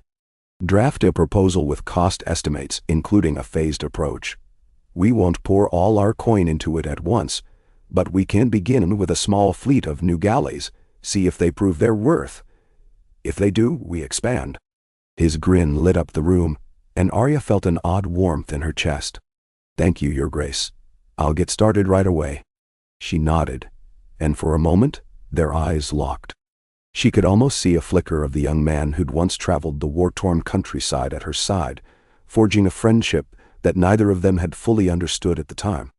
They stood so briefly in silence that it felt like a shared memory passing between them. Then she glanced away. I look forward to seeing the results. After Gendry departed, she lingered in the solar. Outside, sunlight bathed the rooftops of King's Landing. The city looked almost peaceful from this height, clean lines of structures, winding roads dotted with people, a flicker of sails in the bay. She wondered how many had fled to the countryside during the plague. How many had died? How many new souls had been born in the wake of so much loss? She closed her eyes, letting the warmth of the sun rest upon her face. When she returned to the throne room for afternoon audiences, she found a line of supplicants waiting. One in particular drew her attention. A woman clad in faded traveling leathers, her dark hair pulled into a practical braid. A battered longsword hung at her hip. When her turn came, she stepped forward, face taut with determination. She introduced herself as Jessa Oakenshield, a knight-errant from the Westerlands who had spent years roaming the continent. She knelt, waiting for Arya's leave to speak. "Rise," Arya said, curious. Jessa stood. "Your Grace, I bring news from the far west. I traveled by the coastlands near Fair Isle and Casey. Strange rumors spread of distant sails on the Sunset Sea, ships that bear no banners of Westeros or the Summer Isles. Fisherfolk say they've seen them lurking far offshore, disappearing like ghosts when approached." Arya's brows drew together. She recalled her own journey west of Westeros, the unknown waters that had beckoned her years ago. Could there truly be foreign ships out there, venturing into Westerosi waters? She waved a hand, urging Jessa to continue. "They appear sporadically," the knight said, "never coming close enough to be boarded. Some guess they may be pirates from the Basilisk Isles, or explorers from the distant south. The fisherfolk fear they might be raiders scoping weaknesses." She hesitated. "I've come here to ask if the Crown will investigate. It might be nothing, but we can't ignore it if strangers prowl our shores." "Then?" Arya exchanged a look with Davos, who stood a few steps behind the throne. The old knight rubbed his jaw thoughtfully. "We have limited naval resources in that region. Still, we can dispatch a few swift ships to patrol and gather intelligence. Or we could coordinate with the lords of the Westerlands for a coastal watch." Arya considered. "We'll do both. Lord Farman of Fair Isle has a small fleet. Send a raven instructing him to keep a sharp eye on the horizon and report any sightings. Also, dispatch a few royal galleys from Lannisport to patrol further west. I don't want to provoke a conflict if these ships are harmless explorers, but we should be ready. Monsieur. She turned to the knight errant. Sir Jessa Oakenshield, your service is noted. If you wish, you can aid our efforts by guiding our patrols. You seem to know the coastline well. A flicker of gratitude lit Jessa's features. I'd be honored, your grace. Arya inclined her head. Then see the master of ships to discuss it. We thank you for bringing this news. The woman bowed and departed. Arya tapped the arm of the throne, mind already churning. The Sunset Sea was vast and largely unknown. She had once thought about exploring it fully. Now it seemed that the unknown might be encroaching on Westeros, rather than the other way around. She made a mental note to speak with Gendry about it. His new ships might become more vital if these strangers proved hostile. Court continued, each petitioner presenting issues of varying urgency. A merchant from Pentos complained of unfair taxes at the harbor. A blacksmith requested funds to expand his workshop. Finally, after hours of listening and dispensing decisions, Arya stood and declared the session ended for the day. Her limbs ached. As she moved, Davos fell into step beside her, lowering his voice. Do you think these ships from the Sunset Sea could pose a real threat, your grace? He asked. I don't know, she replied frankly. But we can't ignore them. The realm has had enough surprises. He gave a wry nod. I'll see to the ravens tonight. And the matter with the Vale and Harrenhal. I think we've hammered out a final agreement. They'll sign it tomorrow. Good, she said, relief momentarily soothing her. That's one less headache. They parted ways, and Arya retreated to the library, feeling a pull to revisit any historical accounts of ships coming from the far west. She found only scant references. Old tales of the Sunset Sea swallowing explorers whole, rumors of undiscovered lands far beyond the horizon. Nothing concrete. She wondered if the next few months might reveal a new chapter in the realm's dealings with the outside world. Secretly, a spark of excitement stirred in her heart, though she tempered it with caution. That night, she allowed herself a small celebration, a private dinner with a handful of trusted friends and advisors. Gendry, Davos, Ser Podrick, and a couple of others joined her in a modest chamber with a single long table. They dined on roasted duck, stewed vegetables, and honey cakes, washed down with Dornish red. Such gatherings had become rare in her life as queen, and she found herself almost laughing at some of Sir Davos' wry anecdotes about lords who bickered over the shape of a crest on a banner. Gendry shared tales from the Stormlands, how a band of outlaws tried to steal from his foundries, and ended up subdued by blacksmith apprentices wielding hammers. Arya listened more than she spoke, enjoying the hum of conversation. For a brief moment, she felt less like the Wolf Queen and more like Arya, the girl who once sat around a fire with a motley crew of companions. But the illusions of simpler times never lasted long. One of her stewards arrived, apologetic, with a message from the City Watch about a brawl in Flea Bottom that had turned deadly. The Queen's presence was not required, but they wanted her to know. She sighed, gratitude and resignation mingling inside her. Even in her rare moments of ease, the realm's troubles pressed in. She excused herself, leaving the feast to wind down without her. Navigating the dim corridors, she reflected on the distance she had traveled from the child she'd been. Once, she had lived day to day, surviving as a lost wolf in a world of lions and wars. Now, she lived with an entire realm on her shoulders. At times, it felt as though she was a caretaker of a wounded beast that never fully healed, always threatening to lash out. But she was determined to keep it from tearing itself apart. The following morning, she presided over the formal signing of the land agreement between the Vale and Harrenhal. Lord Royce and Lord Harren appeared before the throne, flanked by their witnesses. Maesters and scribes stood ready. The document was read aloud, long-winded, detailing boundaries, responsibilities, fines, and the Queen's final authority in any future disputes. The lords gave grudging nods at each clause. Then, with solemn faces, they set their seals at the bottom. Arya herself signed last, stamping it with her personal sigil. A murmur of relief rose in the hall. One more potential spark of conflict had been doused. When the ceremony ended, Davos drew Arya aside, a slip of parchment in his hand. "Your Grace, we've received urgent news from the Iron Islands," he said quietly. Lord Harlan Greyjoy is demanding an audience. He claims raiders, different from our earlier troubles, have struck near Pike. He says they're not Ironborn, and the Iron Fleet can't locate them. Arya frowned. Not Ironborn? Are these the same people spotted off the Westerlands? Davos pursed his lips. Possibly. It could be that some band of foreign marauders is testing both coasts.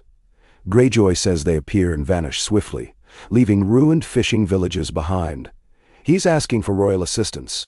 A grim sensation coiled in Arya's stomach. The Iron Islands had been restless under Greyjoy rule for centuries, and while Yara had once tried to maintain peace, the region's new leadership might not be as predictable.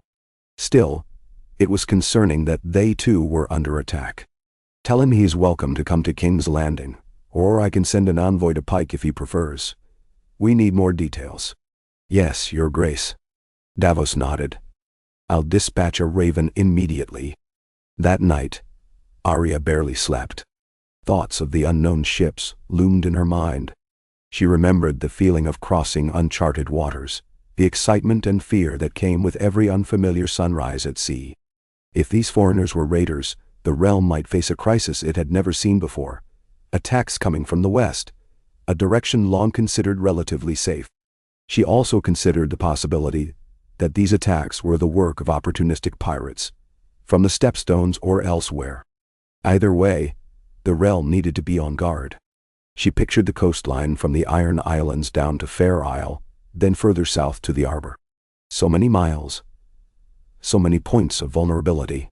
Over the next few days, ravens flew back and forth. Lord Harlan Greyjoy sent a more detailed account.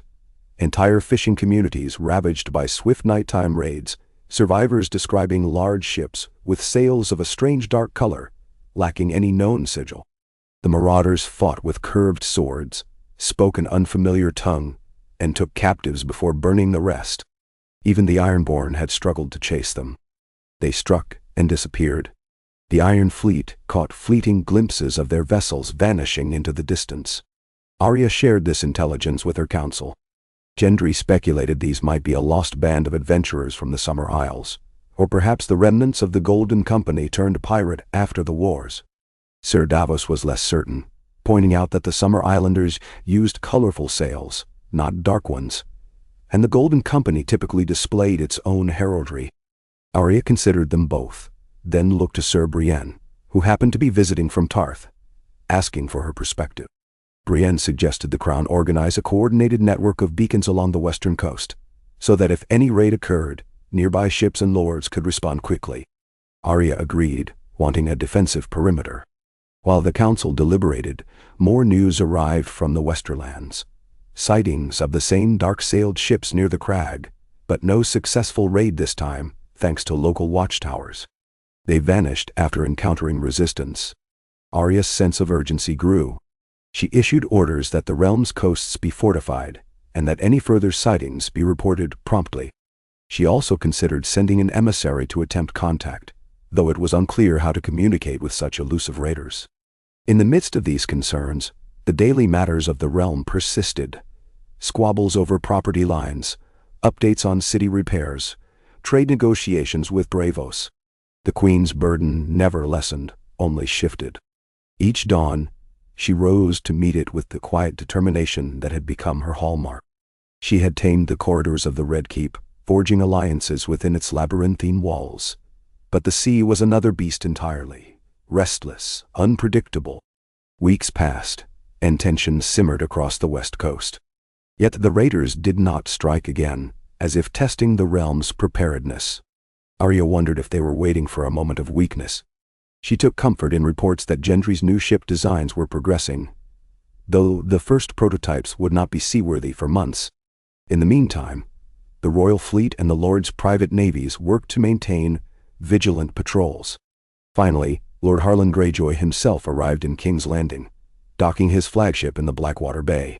Arya prepared to receive him in formal audience. She remembered the Greyjoy rebellion of old, how Theon had once been a ward at Winterfell, how Yara had pledged support to Daenerys Targaryen, and how the Iron Islands had later found themselves battered by repeated conflicts. They were a proud people, who measured worth in iron and salt. She had no illusions about them respecting her just because of her crown.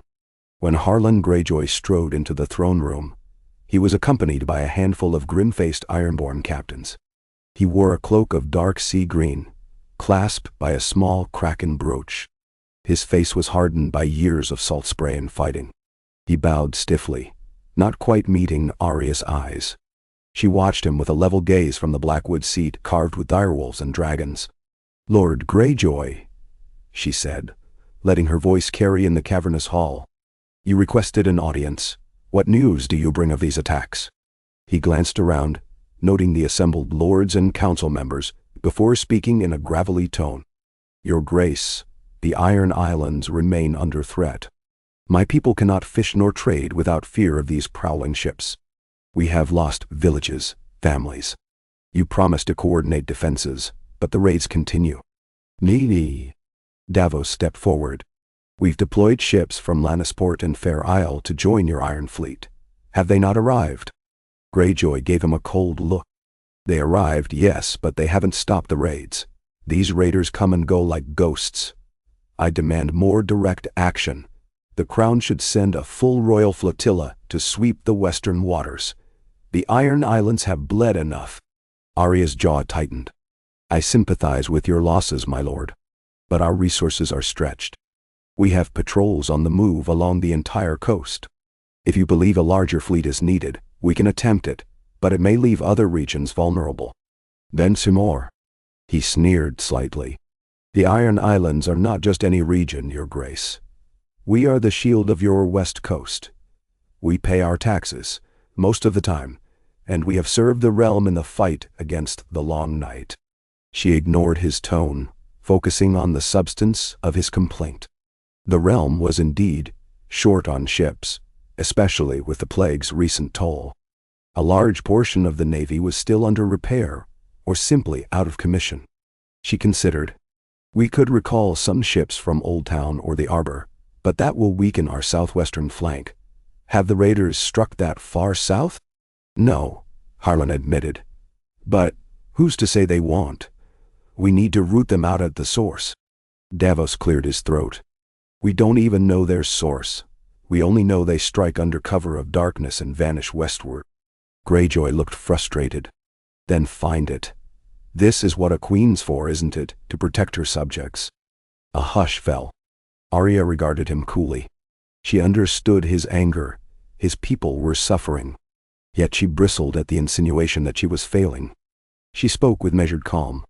"We are doing what we can. If you have specific information about their location, share it now. Otherwise, I will convene with my council and see what more can be done. But let me be clear, I will not deplete the entire navy on a wild chase, leaving the rest of Westeros defenseless." Silence. Then Greyjoy bent his head stiffly. "Very well, your Grace. I only ask that you act swiftly, or the Iron Islands will have no choice but to defend themselves by any means, whether the Crown approves or not." Nasrowal. He turned on his heel, striding out. His captains followed, leaving a swirl of tension in their wake. Arya released a slow breath. She could already feel the court's eyes on her. Some in the hall murmured that Greyjoy had overstepped with his tone. Others seemed to side with him, muttering that the Queen should do more to protect her coastal lands. She stood, signaling the end of the public audience, and motioned for her council to follow her to the smaller council chamber. Around the oval table, they took their seats. Arya at the head, Davos to her right, Gendry to her left, and a handful of others, including the Master of Whisperers, the Master of Ships, and several prominent advisors.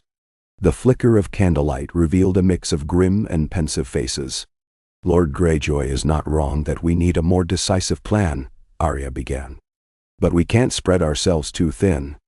Davos folded his hands. "We have perhaps 20 ships ready in the Crown's main fleet. The rest are scattered, either in repairs or posted in the eastern waters.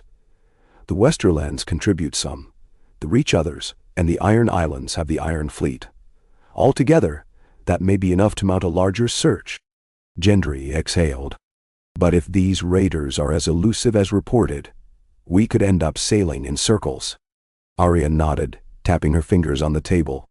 Maybe we can combine naval patrols with a better land-based intelligence network.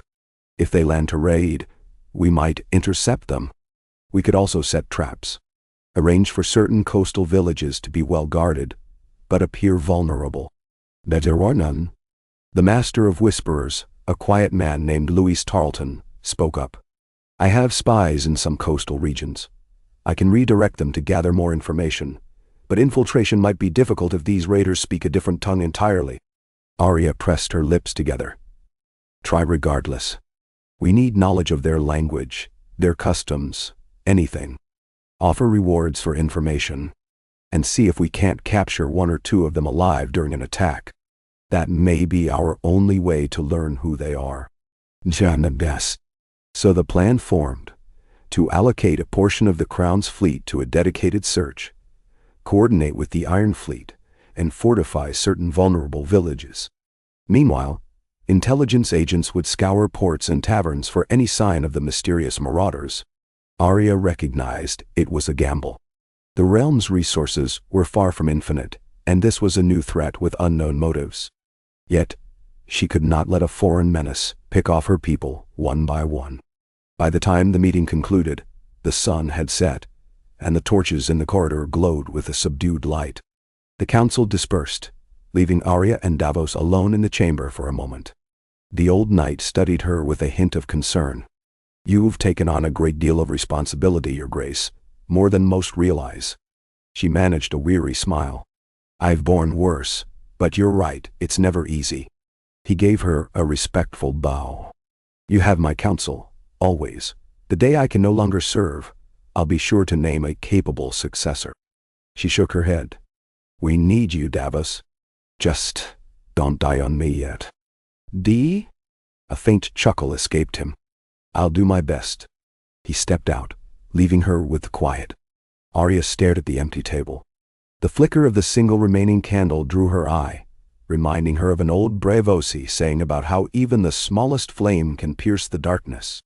She gathered her thoughts, then rose and made for the corridor. There was no ignoring the burdens of rule. She could only manage them with the steadfast resolve she'd honed over a lifetime of adversity. Days turned into weeks, and the realm mobilized. The search for the elusive Western raiders intensified, with ships scouring the seas near the Iron Islands and the Westerlands. Some reported glimpses of dark sails on the horizon, always too distant to pursue effectively. Coastal villages braced themselves. Meanwhile, in King's Landing, the machinations of court life continued. Lords jockeyed for influence. Foreign ambassadors arrived to petition for trade rights, and the city's small folk carried on with daily struggles. Arya's routine became a blend of managing the immediate threat and handling the myriad other issues that came with the crown. She spent hours in the war room, poring over maps of the coastline. She read dispatches from captains describing fruitless searches in the mist-shrouded waters.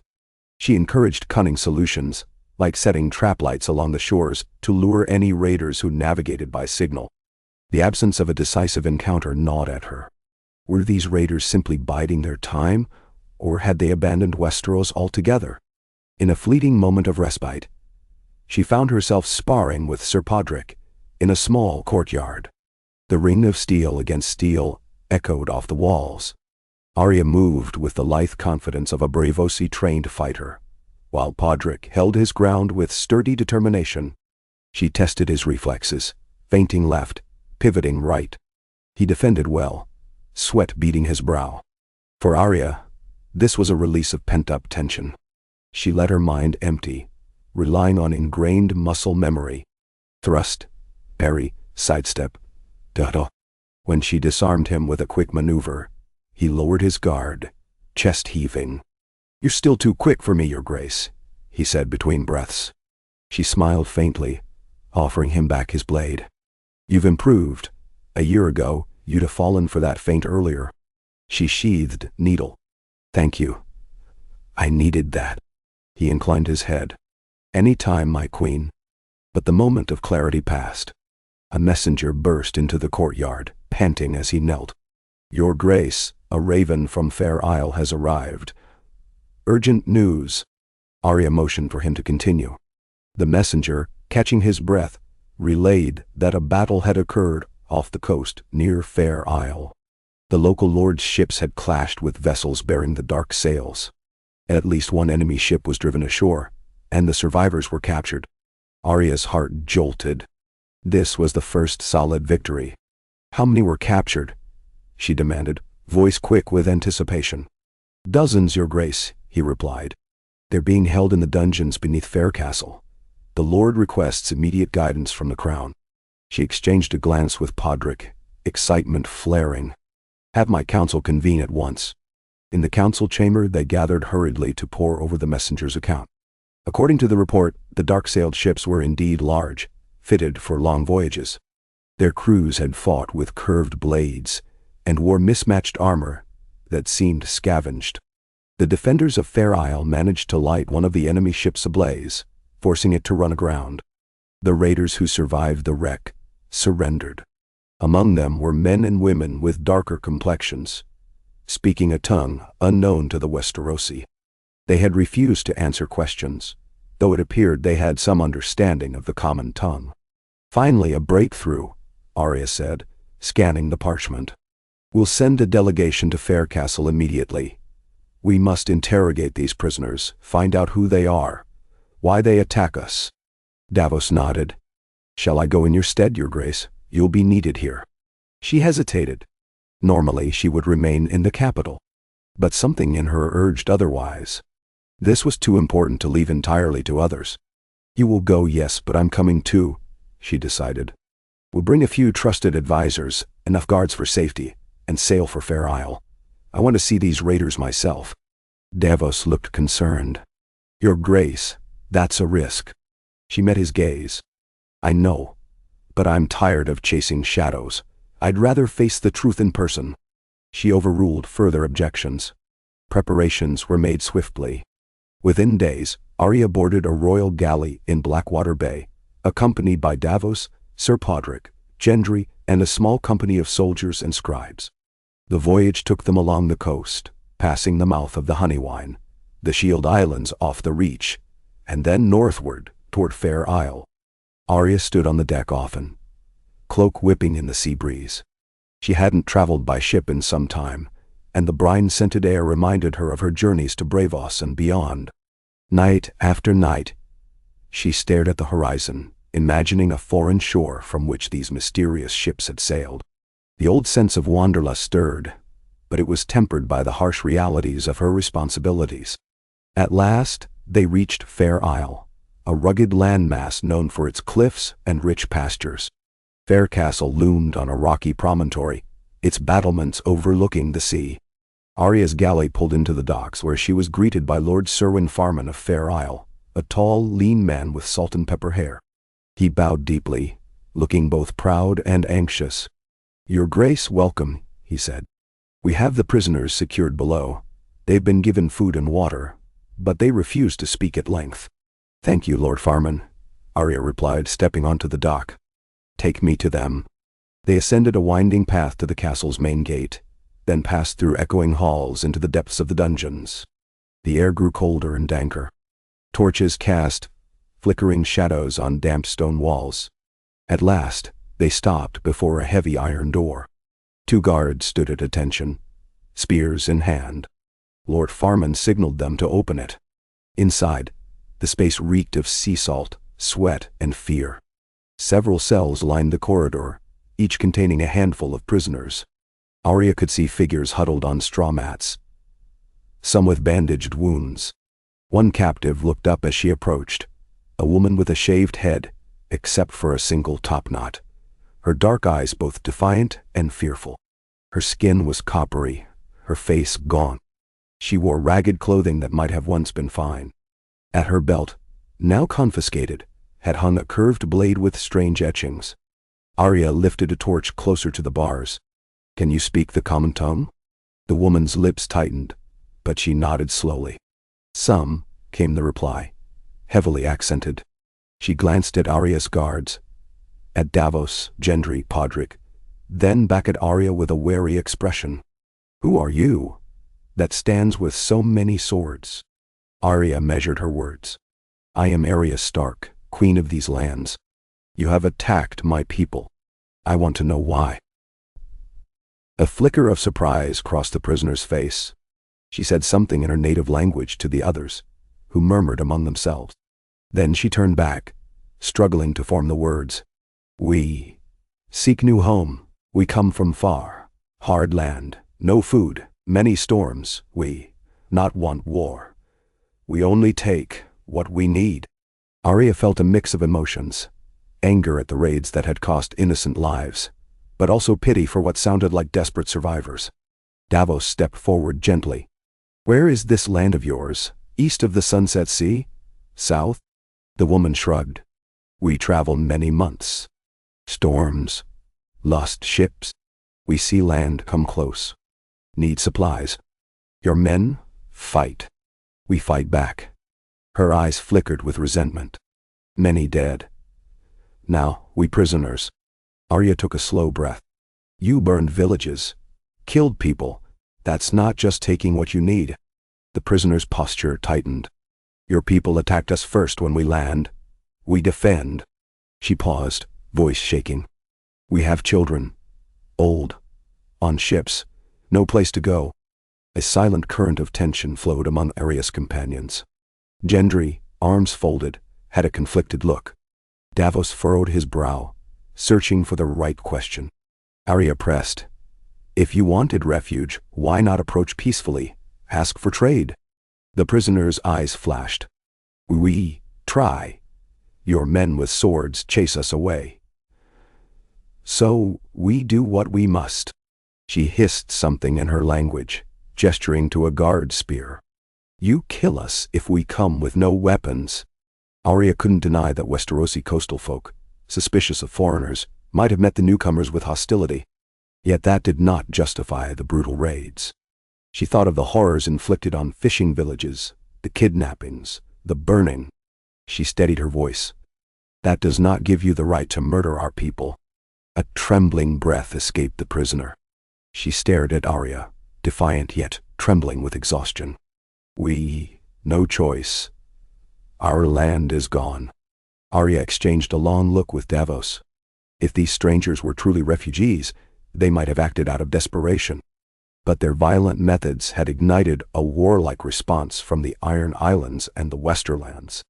How to quell this situation without further bloodshed? She addressed the prisoner again. "You say your homeland is gone. Explain." "Menderouse." The woman searched for words, glancing at her companions. "Fire. From sky. The land. Shakes. Great wave. Many die. We sail to survive." She gripped the bars. "Please. We only want to live." Arya's chest tightened. She recalled the stories of massive natural disasters in far-off lands, heard only in rumors. Could it be that these people had fled a cataclysm that left them truly homeless? The woman's raw emotion suggested truth. But even if so, that left the question of what to do with them. Tension among Arya's men was palpable. They knew the Ironborn and the Westermen would not abide these raids, no matter the reason. She took a step back from the cell, turning to Davos, voice low. "We need to speak to all of them, find out more. But we can't let them continue their attacks. The realm is already on edge." He nodded. "Your Grace, if this is truly a mass migration, not just a small band, we could be facing an influx of desperate people." Podrick, standing by, chimed in hesitantly. "Could we grant them land somewhere? If they agree to cease hostilities and live under your rule?" "No." Arya mulled over the idea. "That would anger half the lords. We can't just hand over territory, but we also can't ignore the potential for more violence." She looked at Davos. "We need to confirm how many ships they have. How many are left? Are there thousands out there? Or just a few hundred?" Lord Farman, who stood nearby, interjected. "My scouts estimate at least a dozen ships remain at sea, not counting the ones we destroyed or captured. Possibly more if they're scattered along the coast." Arya exhaled. She turned back to the cell. The woman inside watched her warily. "What is your name?" The prisoner pressed her lips together, then replied, "Call me Shava." Arya nodded. "Shava, do you speak for your people?" Shava glanced at the others in her cell.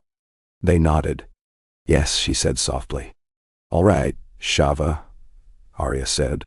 I'm willing to consider that you are refugees, but your raiding must stop. You've taken Westerosi captives. What's become of them? Shava lowered her eyes.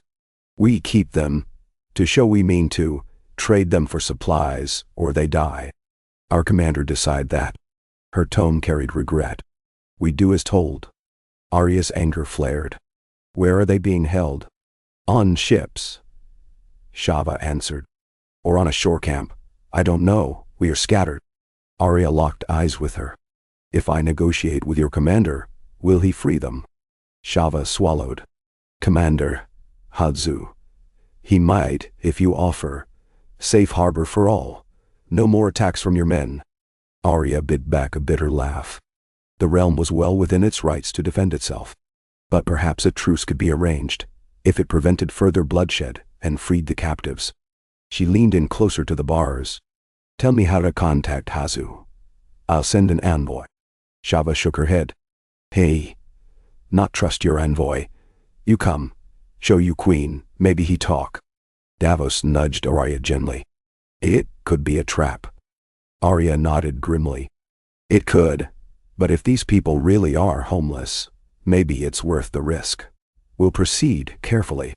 She ordered the guards to keep the prisoners under humane conditions, while she and Davos, along with Farman and the others, convened in the castle's great hall to plot their next step.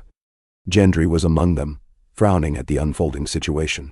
They're like the Ironborn were centuries ago, he said. Raiding to survive. Except they're from beyond the known world. Arya rubbed her temples. If they truly lost their homeland, I can't condemn them outright for desperation. But we can't accept their violence. The question is whether they'll accept a peaceful settlement if we offer it, or if they're just invaders wearing the mask of refugees. Davos tapped the table. Historically, whenever new peoples arrived in Westeros unannounced, war followed. The Andals, the first men. Even the Targaryens. But maybe we can avoid that pattern this time. No. Arya took a moment to steady her thoughts. If we can locate Commander Hadzu, perhaps we can discuss terms. Shava's clue about a shore camp could help. We'll send scouts. But we must be ready in case they attack again. If I meet Hadzu, I'll do so in a controlled environment, with enough guards to ensure my safety. So they set plans in motion. Scouts combed the rugged coastline of Fair Isle and the nearby islands, searching for signs of the foreign camp. Within a few days, word came. A small cove to the north showed evidence of recent occupation, extinguished fires, discarded supplies. A battered ship had run aground there, hidden by high cliffs. Locals reported glimpses of strangers moving at night. Arya sent out her best trackers under the watchful eyes of Lord Farman's men. Soon, they discovered a more permanent camp inland, guarded by scouts, armed with those curved blades.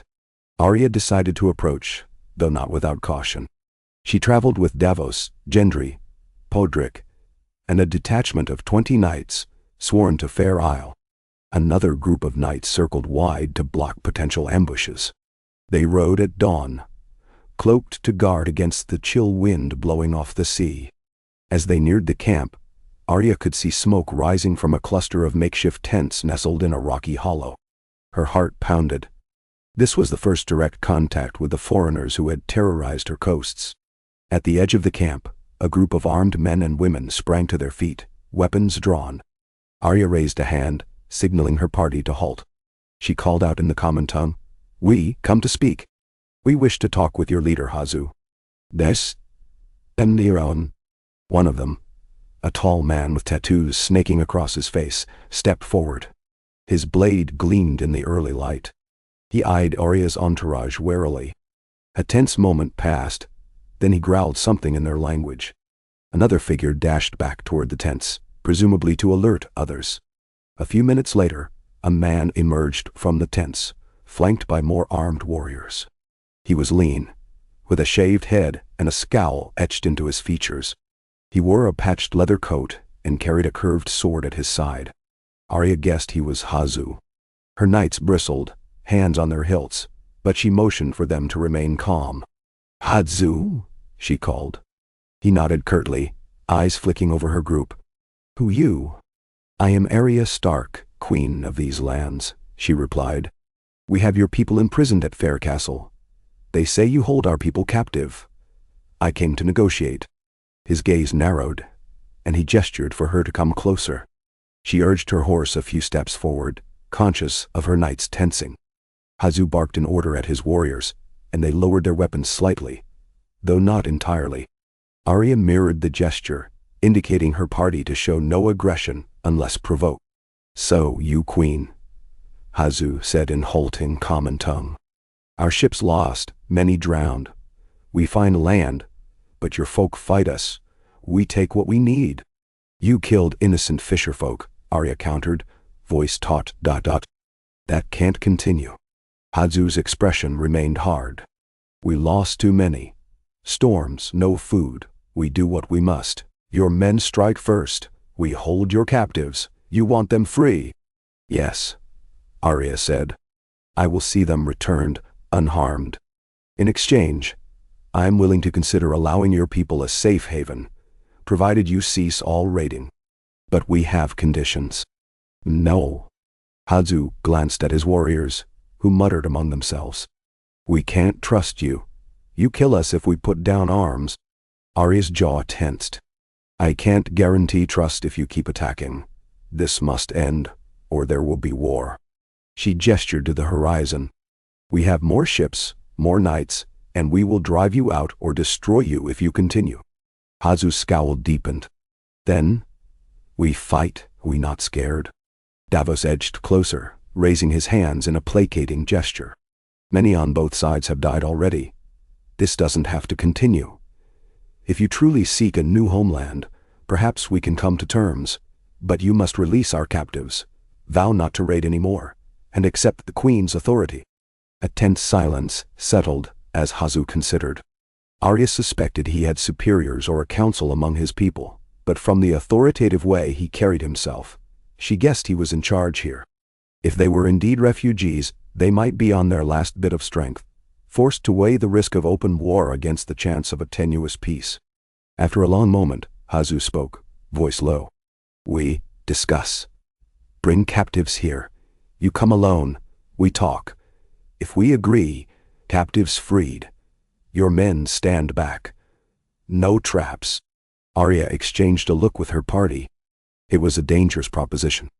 But if they refused, it might condemn the captives to certain death and force a bloody conflict. She weighed the risk in her mind. Finally, she nodded. I agree on one condition. I bring 2 companions. The rest of my knights will stay back. No traps from us, no treachery from you. He paused, then nodded reluctantly. Fine. T. Come at dawn tomorrow. We have a big meeting with the rest. He eyed Arya's cloak and sword. If you betray us, we will die fighting, but your captives die with us. Arya's pulse thrummed. Understood. They parted without further bloodshed. On the ride back to Faircastle, her knights were tense, questioning the wisdom of her plan. Gendry and Davos fell in step beside her. Is there no safer alternative, Your Grace? Davos asked. Time is short, she replied. They could vanish into the wild again or kill our people if they sense we're stalling. I need to show them I'm serious about finding a solution that isn't just slaughter. Nensan. Gendry grunted in agreement, though worry lined his brow. I admire the aim, but do be careful, Arya. At Faircastle, preparations began for the dawn meeting. Arya selected Davos and Podrick to accompany her. Gendry wanted to come, but she insisted on having a top craftsman, and Lord remain behind in case something went wrong. She also left instructions for Lord Farman and his knights. If they heard fighting, they were to rush in, but otherwise hold position. The rest of that evening, Arya questioned Shava further, gleaning small details about Hazu's leadership. She realized these people had once lived in scattered coastal cities far across the sea, which they called by a name none of the Westerosi recognized. Some cataclysm had befallen them, driving them to flee. Their journey had been a nightmare of storms, hunger, and conflict. Still, Shava confirmed Hazu's fierce resolve. He'll lead us through the worst, she said. We follow him, or die. Arya understood that kind of loyalty, born of shared suffering. She only hoped she could reach an accord. Morning came with a slate-gray sky and a chill wind.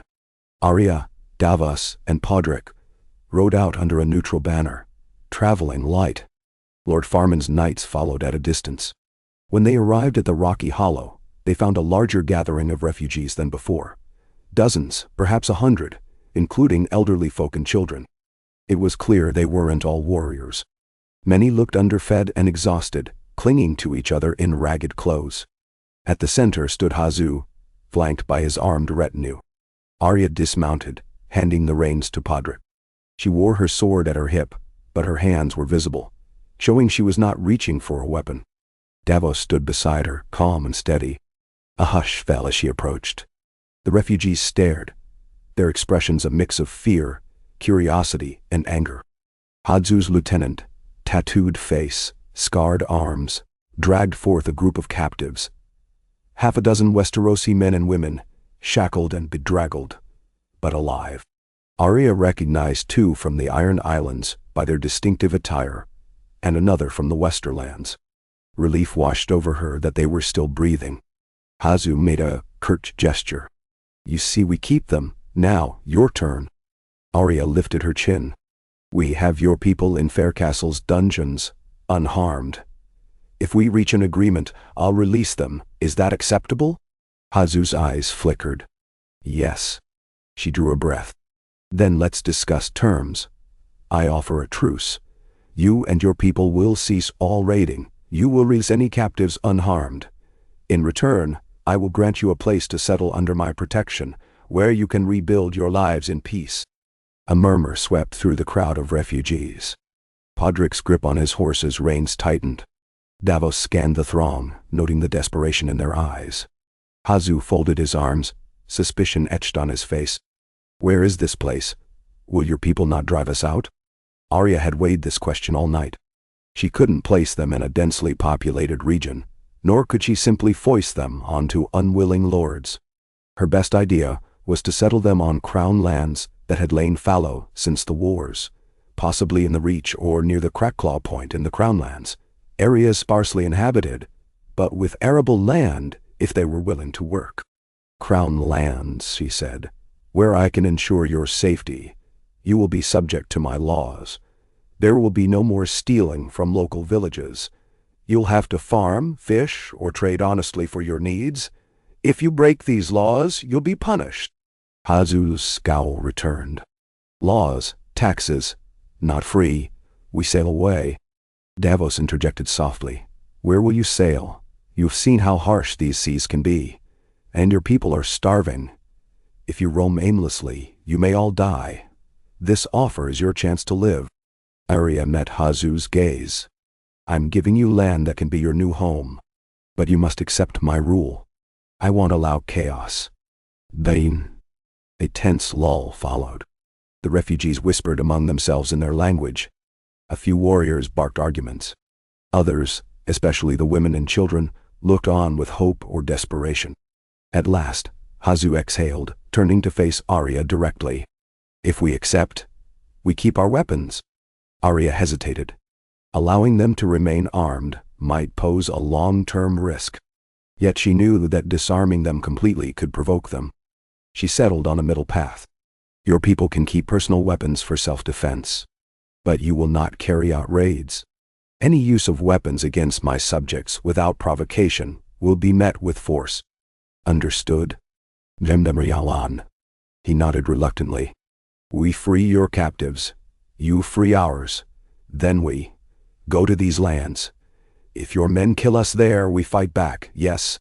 She gave him a solemn look. "No one will kill you if you abide by the laws. I will ensure you're treated fairly. But I warn you, some lords may be hostile. I can't change hearts overnight, but they will answer to me if they defy my decrees." He and Arya stared each other down, leaders of broken peoples. Finally, he offered his hand, palm up, a gesture she guessed might be symbolic in his culture. Arya placed her hand above his, meeting his eyes. She felt the tension in his grip. "No more war between us," he said, voice low. "We want peace, but we will not be slaves." "You won't be. she said, her tone carrying both compassion and steel. "But I won't let you terrorize my realm. Let's try peace." With that fragile accord, the Westerosi captives were led forward, unshackled. They stumbled, sobbing with relief. Arya called Podrick to bring them water and blankets.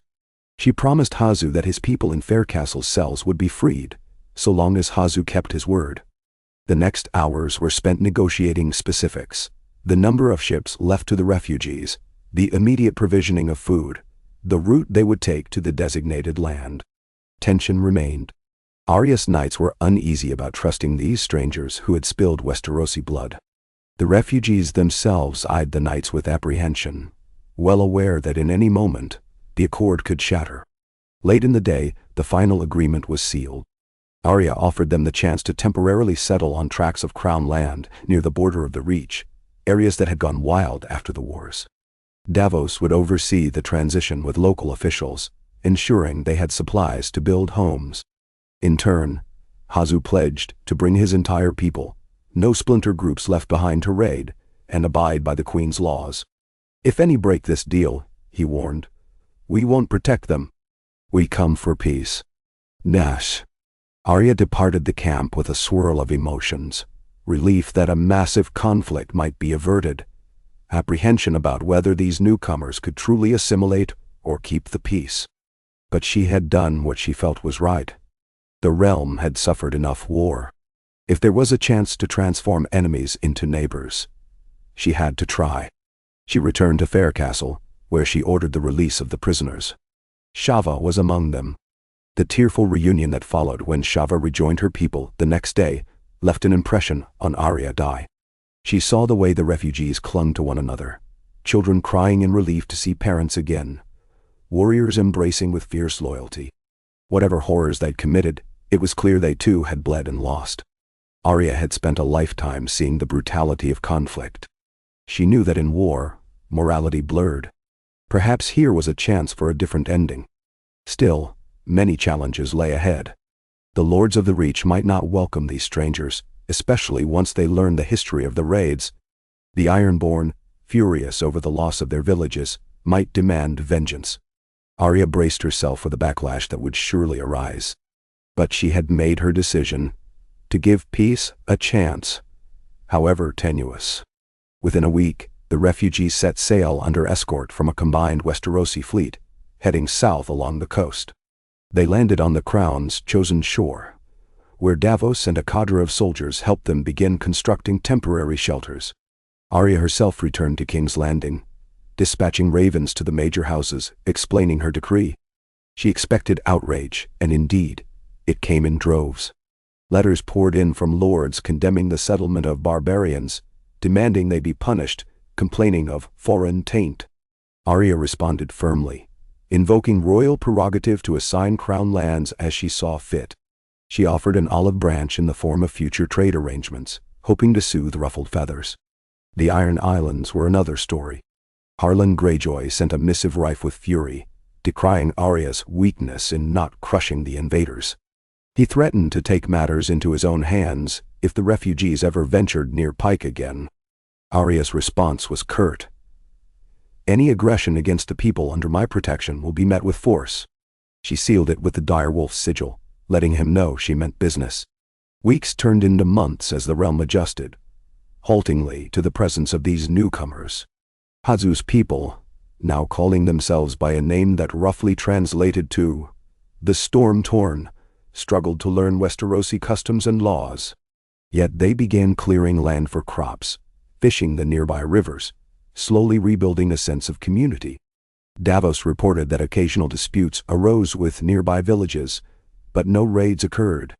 A few refugees sought to trade items from their homeland: carvings, strange spices, woven blankets, eliciting cautious interest from merchants.